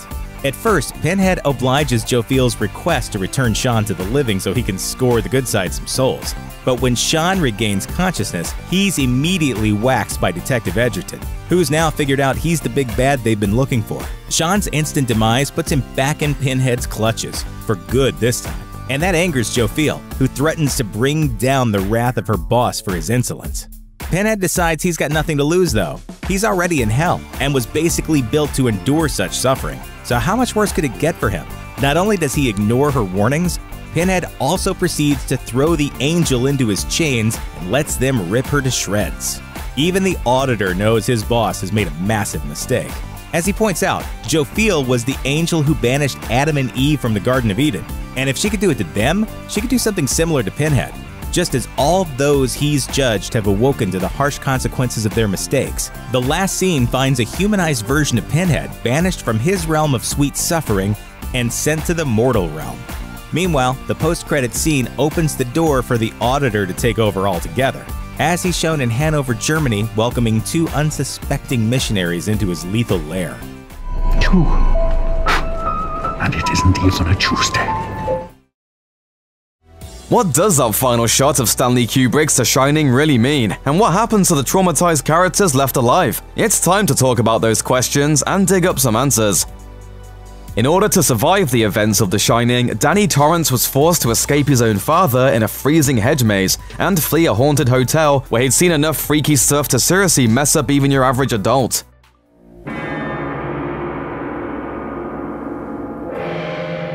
Come play with us, Danny.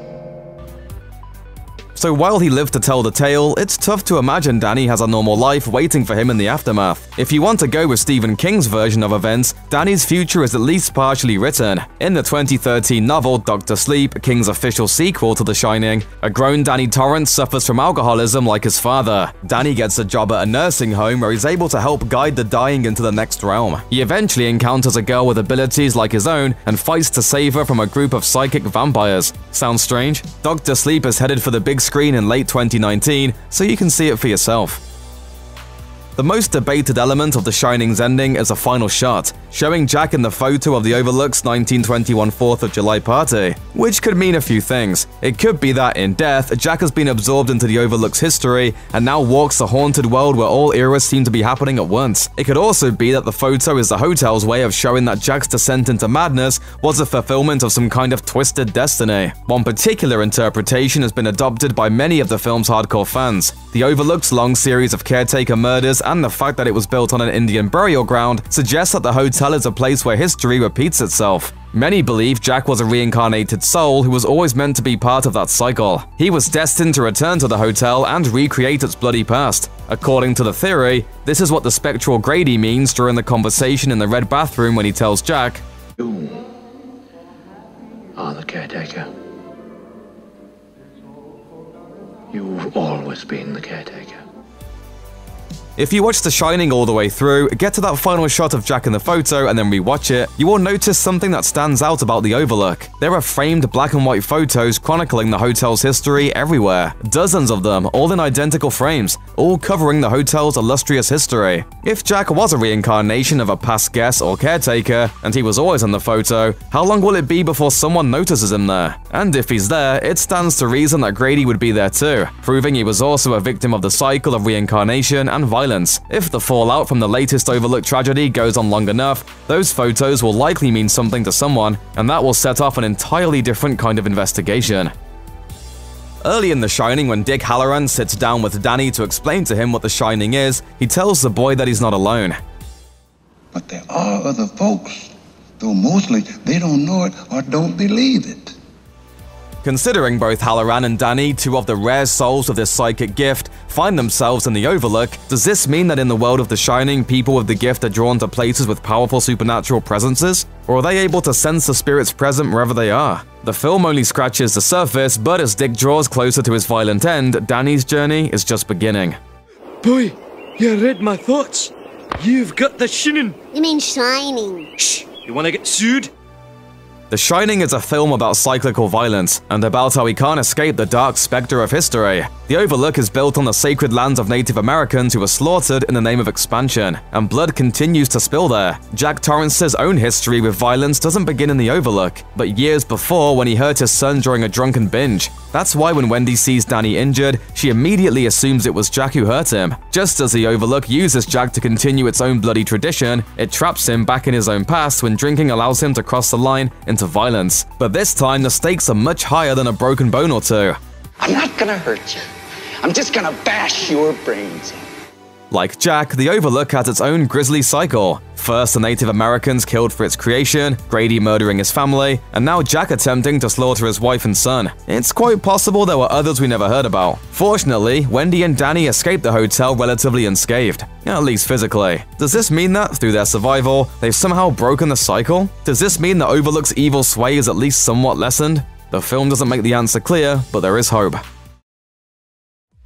When the Netflix original film The Platform dropped in February 2020, the Spanish horror thriller quickly generated a ton of buzz for its unique dystopian setting and the prescient symbolism at the core of the narrative. At first glance, the film appears to be a story of individual greed and the struggle to survive. But as the movie reaches its haunting conclusion, it becomes clear that there's something deeper going on. At the outset of The Platform, we're introduced to Goring, a new inmate in a vertical prison. At the top, a team of chefs prepare a lavish feast big enough to feed everyone in the hundreds of cells below, and each day, the titular platform containing the food is lowered. The platform stops at each cell for 2 minutes, and the 2 prisoners in that cell can eat as much or as little as they want. Of course, those at the top get their fill, while those at the bottom are left with nothing and end up starving. The catch is that the prisoners are assigned a new cell each month, rearranging the pecking order in relation to the platform. The ambiguous ending of The Platform and the film's metaphorical nature throughout have left many viewers trying to figure out what it all means. Let's run through the symbolism of the movie and what message the filmmakers wanted us to take away from the final moments. We get bits of details about what the purpose of the prison is throughout, but it's not until Goring meets Emma Geary, who worked for the prison herself before becoming an inmate, that we get a more concrete idea. Emma Geary tells Goring that the administration prefers to refer to the pit-like prison as a vertical self-management center, or VSC. She explains that in order for the food to reach all the way down to the lowest levels, there needs to be a spontaneous sense of solidarity, meaning everyone without communicating to one another only takes as much as they need. She seems to imply that the whole purpose of the prison is to create a system in which people can learn to foster this spontaneous sense of solidarity. However, Goring proposes a more sinister interpretation. If that solidarity emerged, they would know how to avoid it from happening outside, wouldn't they? According to Goring's interpretation of the prison, it's a small-scale model of a harsh capitalist system that the ruling class is using to test the responses of the proletariat. It's a tool for the rulers, not society as a whole. Most of the main characters we meet in the platform represent archetypes or ideas larger than themselves. For instance, Goring, who volunteers to enter the pit in order to obtain a college diploma, represents an idealistic intellectual. At the beginning of the film, he shames the greed of those who take more than their share when they have the opportunity, but doesn't understand why they do it, as he has yet to spend a month at the bottom of the pit. Similarly, Emma-Geary represents a willfully ignorant bureaucrat upon which a system like the VSC rely in order to function. When Emma-Geary enters the pit, it's revealed that she's mostly in the dark as to what exactly happens in there. Like Goring, she attempts to convince the prisoners below her to ration their food, but they don't listen to her pleas. Perhaps the most enigmatic character in the platform is Maharu, a mute woman who rides the platform each month in search of her young child. Maharu is disdained by the fellow prisoners and is often attacked. Even Emma-Geary derides her struggle, claiming that her search for her child is a lie because nobody under 16 is allowed in the pit. Maharu represents those who suffer on the periphery of society, whose stories we don't want to believe because they sound so cruel that we can't imagine that we live in the same system. For instance, people experiencing homelessness or other forms of extreme poverty. At the end of the film, we learn that Maharu's child is real and has been living at the very bottom of the pit. Goring arrives there after riding the platform down with a weapon, enforcing the rationing of the food by beating and killing anyone who tries to take more than their share. His plan is to return back to the top level with an uneaten dessert, a symbol that the prisoners have learned how to work together to survive in such a way. However, after finding the child, Goring realizes that that isn't the message he needs to send. The discovery of Maharu's child is confirmation of the most important component of the VSC experiment. Those in power set the rules, but they clearly don't follow them themselves. Although they've assured everyone they would never do something as cruel as allow a child into such a horrendous existence, that was a lie. The conclusion of the platform sees Goring sending the child back up on the platform as a message to the chefs at the top, who are presumably in a similar state of ignorance as Emma-Geary. Instead of proving to them that the prisoners can adapt to the system, he wants to show them that the system itself is unspeakably and unfathomably cruel, and those operating it cannot be trusted. Part of the Blair Witch mania that took hold in the years following the film's release was due to its ambiguous ending. What did it mean? Was the tragic fate that befell the three aspiring filmmakers a supernatural one, or was it something more human? Let's investigate the most popular theories surrounding the abrupt ending of the Blair Witch Project. The backstory to the Blair Witch Project included the relationships between its fictional filmmakers Heather Donahue, Joshua Leonard, and Michael Williams.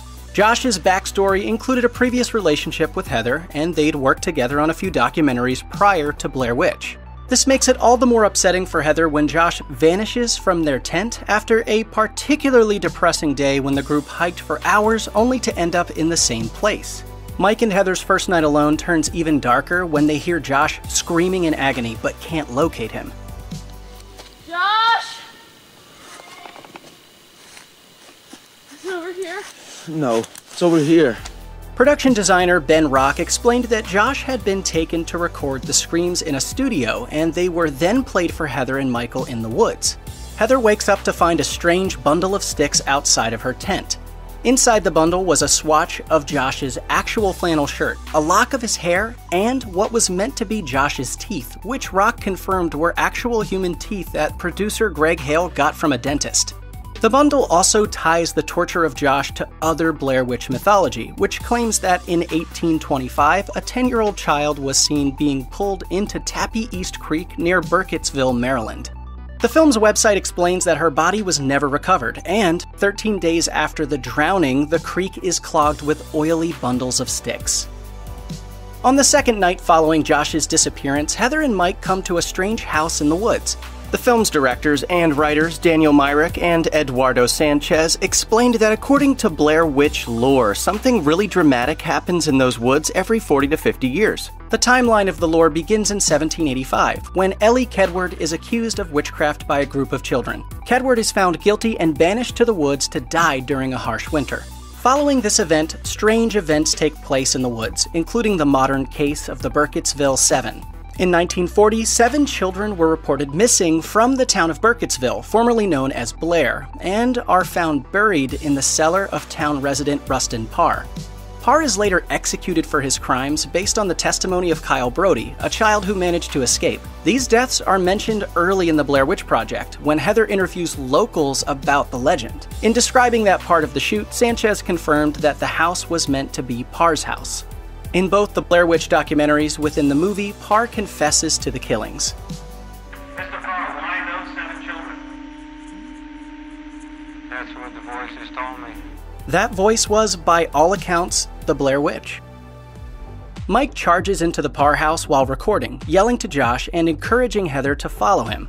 We see Mike and Heather's points of view sweep over the house, which only becomes more unsettling as they encounter strange symbols written on the walls.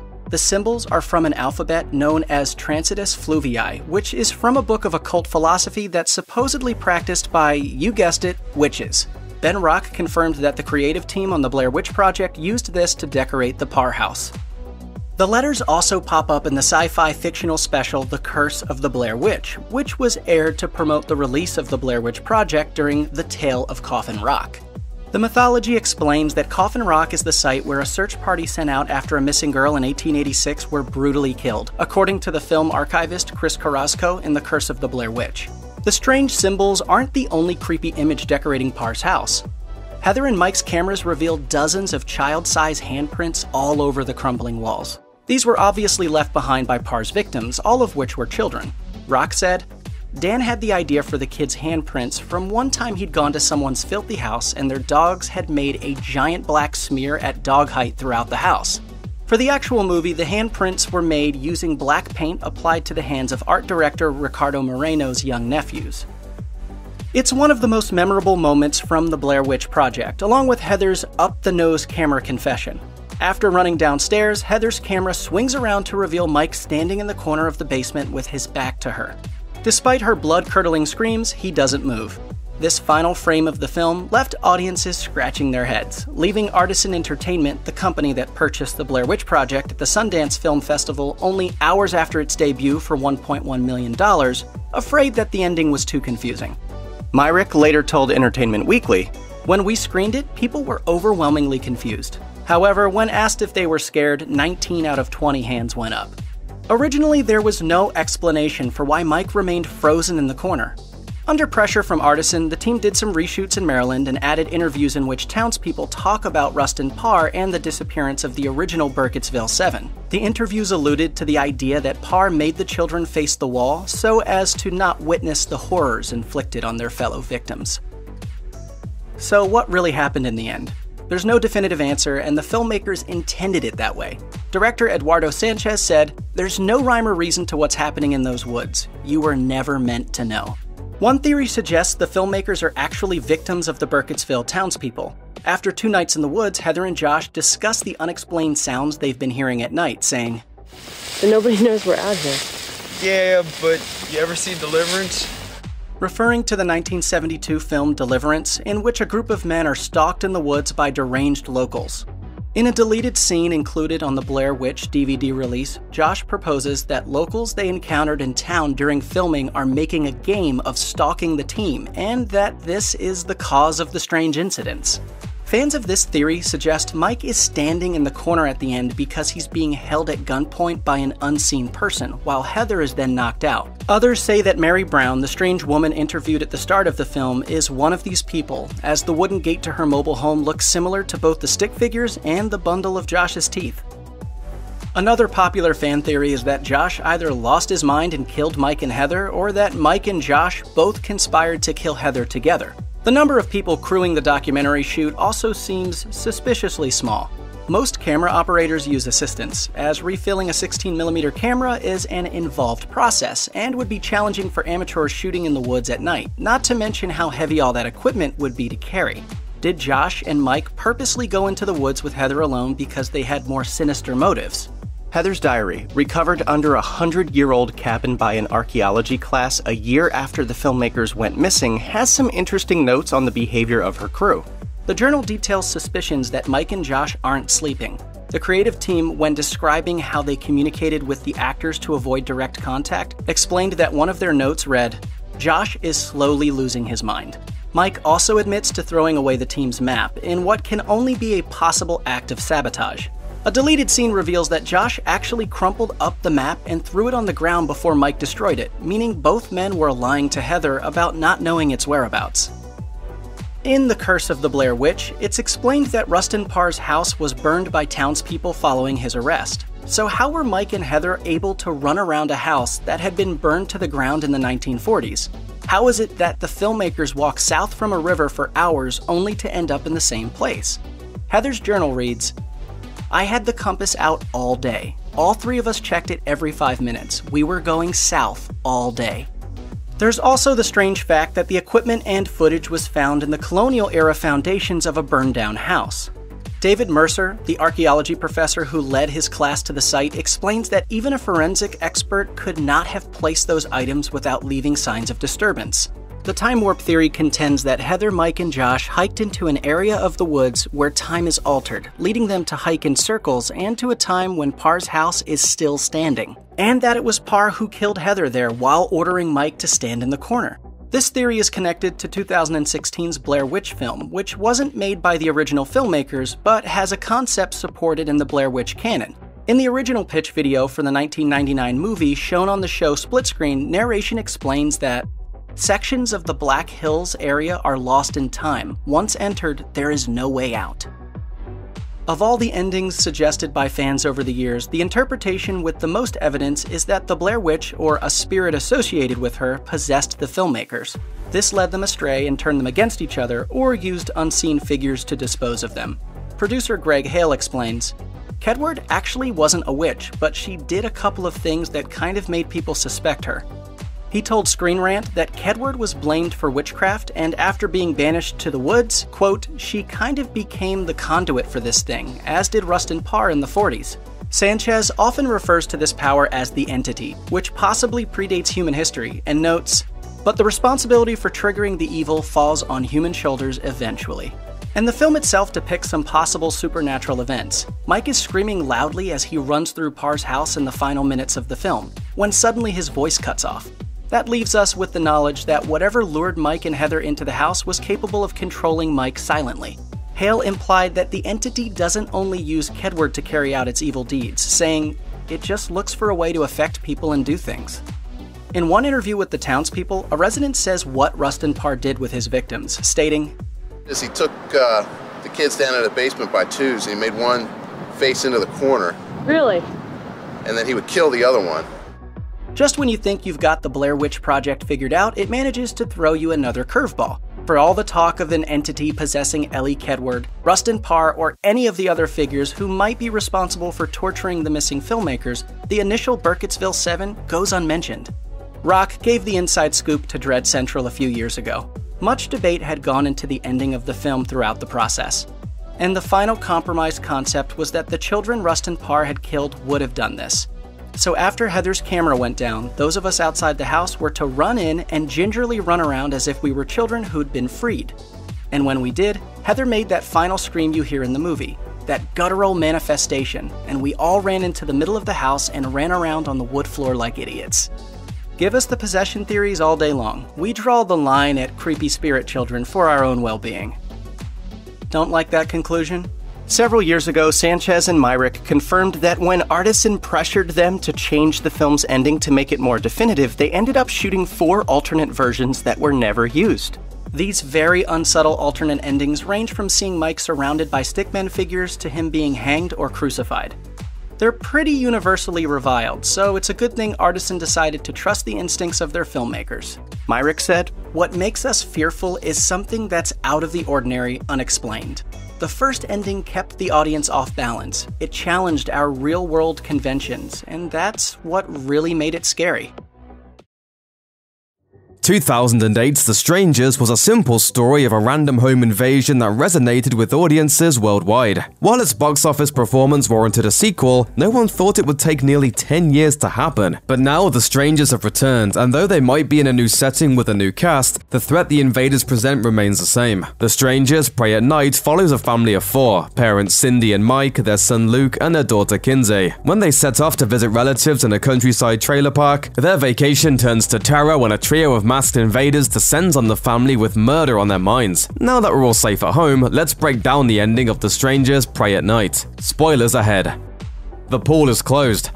The climax of the movie kicks into high gear once the parents are out of the picture, as Kinsey and Luke set off to flee the trailer park. But after a nasty encounter with Dollface, Luke tells Kinsey to lay in hiding while he sprints for help alone. He doesn't get very far. When he makes it to the trailer park's pool, he comes face to face with the axe-wielding man in the mask. Luke puts up a struggle, taking the fight into the water, but he's overpowered, cut up, and left to drown. It seems like things are over until 2 hands burst into the water and pull him up. It's Kinsey, back on her feet, there to save her brother in the nick of time. With his wounds much more severe than hers, the siblings switch places, as Luke hides away while Kinsey makes a break for it, stumbling into the street to a passing police officer who shows up so out of nowhere that Kinsey can barely believe her eyes. As Kinsey falls into the arms of the officer, neither of them notices the killer Dollface approaching from behind. By the time that Kinsey sees her, it's too late to do anything but watch the officer get murdered. One shot, one kill. In one of the movie's most harrowing moments, Kinsey tries to commandeer the police car while Dollface overpowers her, pushing her into the passenger seat as she stabs at her over and over. And just when you think it's all over, Kinsey gets tactical. Where is she? A police car. And this one has a shotgun. The movie's most hopeless scene pivots to its most triumphant moment as Kinsey grabs a shotgun and executes Dollface with one brutal blast to the head. I think we're alone now. After surviving another scrape, Kinsey tries to start up the police car, while a truck pulls up alongside Kinsey. It's the man in the mask, of course. Both Strangers movies are notable for showcasing the playful sadism of the killers. Often they get a chance to execute their victims and just don't, preferring to terrify and taunt their prey. There's no reason why. That's what's so horrible about it. They found people that are awake, and they thought that that would be a fun thing to do, is to torment them. In the sequel, it's a tactic that works against them, allowing their victims just enough chances to get lucky, get away, or get revenge. This time, the man in the mask's taunt of choice involves cranking the volume on Tiffany's I Think We're Alone Now. It's an on-the-nose choice. The music is great because, I mean, you're screaming, you're crying, and then you have beautiful music that, like, my mom grew up in that used to be happy and pool parties and, like, summer vacations playing over it. Twisted Metal. The man in the mask backs up and smashes into Kinsey's car until both vehicles explode into flames. Here, the ultimate stranger begins to appear to be unkillable, surviving the explosion to chase down Kinsey in his flaming truck while she flees on foot. By then, the fire has burned off the man's mask, but it's also burned away the flesh of his face, with the killer remaining anonymous right down to the bone. This moment, as well as an earlier instance where Kinsey declines an opportunity to remove Dollface's mask, is sort of the whole point of both films. They're monster movies that don't have any monsters in them. The killers aren't Freddy Krueger, they're just people, and they could be anybody. In the original, the killers removed their masks off camera, making the point that their true identities don't matter. That's what makes them all so scary. If you survived an encounter like this, how could you ever trust a stranger again? The thing that I love is that I don't know who the strangers are, and I think they have absolutely no reason to do it. That's what's scary. The Hitchhiker. Kinsey sticks to the roads as she runs, pursued on foot by the man in the mask as a pickup truck approaches. Just as you think the encounter is only going to up the killer's body count, luck turns Kinsey's way again. She leaps into the back of the truck, screaming as the burnt-up axeman grabs and swings at her. The truck builds up speed, the killer loses his grip, and Kinsey escapes. The ending is highly reminiscent of the conclusion of the Texas Chainsaw Massacre and just as open-ended.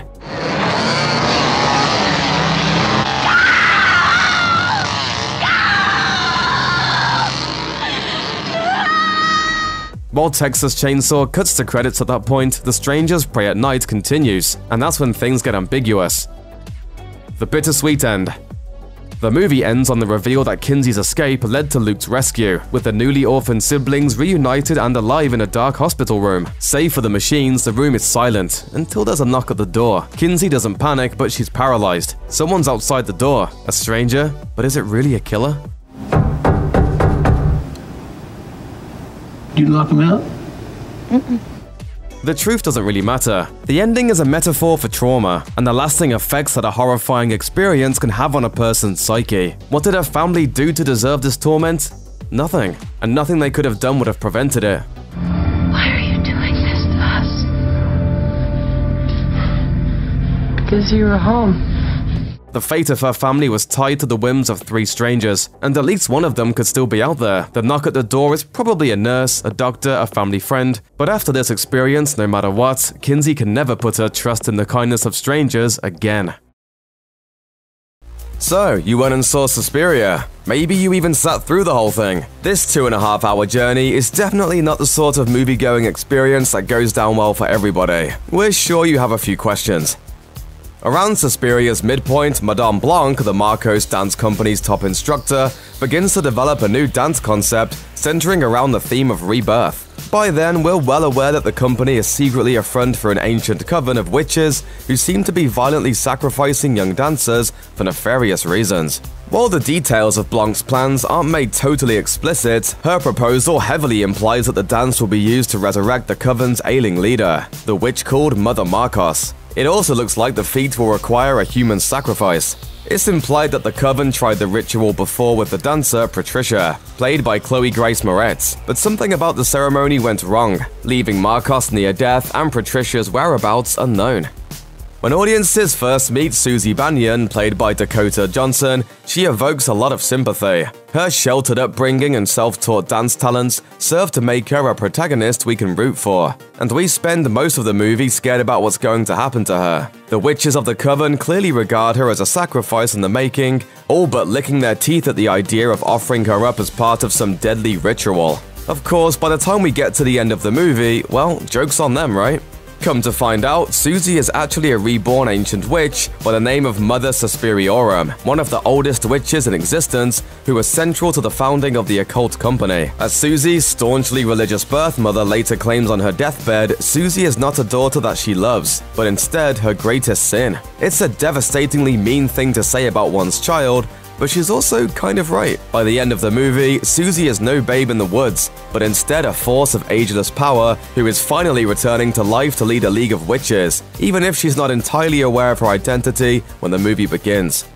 While Patricia resisted the coven, Susie embraces it, going from a newcomer to a leader in the company with remarkable speed. But the mystery of what happened to Susie's predecessor looms over the academy, with Patricia's disappearance being investigated by fellow student Sarah as the movie revs up towards a bloody climax. Minutes before a public dance performance, Sarah discovers that Patricia didn't disappear from the academy at all. Instead, she's trapped inside it, somehow still alive along with other victims of the witches, including Olga, the woman who was literally torn apart by Susie's dancing. While the victims are all still alive, their bodies are rotted and mangled. Thanks to some witchcraft, they are trapped in a state of deathless suffering, a devastating fate which soon befalls Sarah as well. The innocent dancers of the Marcos Company aren't the only people being manipulated into involvement in the witches' ritual. They also target Dr. Joseph Klemperer, plotting to bring him into their rebirth ritual as an unwilling witness. As we learn throughout the movie, the somber therapist is haunted by the disappearance of his wife Anka, who vanished during World War II. Klemperer has spent decades trying to move on from this traumatic separation, which makes it all the more shocking when she appears to him, seemingly back from the dead, at his country home outside of Berlin. In an intriguing twist, she's played by actress Jessica Harper, who played the role of Susie in the original Suspiria. Their reunion is so emotional that you almost didn't notice that Anka is walking Klemperer from the countryside back into West Berlin, right up to the doors of the Marcos Academy. As Klemperer realizes where his wife has led him, she is suddenly revealed to be a cruel illusion of the witches, leading him into a trap. In the movie's final act, the characters all descend on a hidden chamber inside the academy, where the rebirthing ritual for Mother Marcos is set to take place. The company's students are there in a trance, dancing and forming a sort of human altar with their bodies. Klemperer is there among the witches as a captive witness, and so is the guest of honor, Mother Marcos herself, who appears in all her hideous glory for the first time. Since her last attempt at reincarnation, Marcos has been described as being on death's door. Now we can see why. It looks as though she has become partially fused with another body, with extra malformed limbs jutting impossibly from bulbous form. But soon, it seems, she will be reborn in a new body, Susie's. As Susie enters the room to begin the ritual, Marcos and her allies believe the time for reincarnation has finally arrived. But while Susie is all confidence, Blanc is uneasy, scared even. Something feels wrong to her. Susie isn't acting like the sheltered girl we thought we knew. She's acting more like she runs the place, putting Blanc on edge. Blanc tries to stop the ritual, but fails when Marcos attacks her, nearly decapitating her with telepathic magic, spraying blood everywhere. With Blanc sidelined, it seems like Marcos' resurrection is imminent, but it turns out that the ceremony isn't for her rebirth at all. Instead, the ritual is a culmination of a power play from an even stronger witch that's been brewing in the background the whole film. Tearing her flesh open, Susie reveals herself to be none other than the revived Mother Superiorum, the millennia-old entity who was a founding member of the Witches' occult order. Susie, or now Suspiriorum, begins to unleash bloody hell on Marcos and her allies in the Coven, who dared to seize power in her place. She doesn't do it alone. Instead, she summons a living embodiment of death itself to stroll around the room, making her enemies' heads explode. It's pretty trippy. After Marcos and her followers are dispatched, the rest of the movie is essentially Susie's victory lap. She spares the lives of the dancers, as well as the witches who weren't loyal to Mother Marcos, and also allows Patricia, Sarah, and Olga to finally die, their ruined bodies collapsing to the ground in an act of motherly mercy. It's a completely different take on the original Suspiria story, and if the movie's cryptic post-credits scene is to be believed, the story might just be getting started. The original Suspiria, directed by Dario Argento, had 2 sequels, Inferno and the Mother of Tears, each focusing on a different one of the powerful witches known as the Three Mothers. Is it possible that the remake director Luca Guadagnino is explicitly teasing sequels in the vein of Argento's follow-ups? While nothing's been announced yet, it is possible. But don't worry too much about decoding that cryptic last shot. According to screenwriter David Kaganich, the brief scene of Susie standing in the cold making vague gestures wasn't even scripted. Most likely, the scene is just open to interpretation, meant to send viewers out of the theater thinking, talking, and weighing the ending's implications, with a heavy sigh.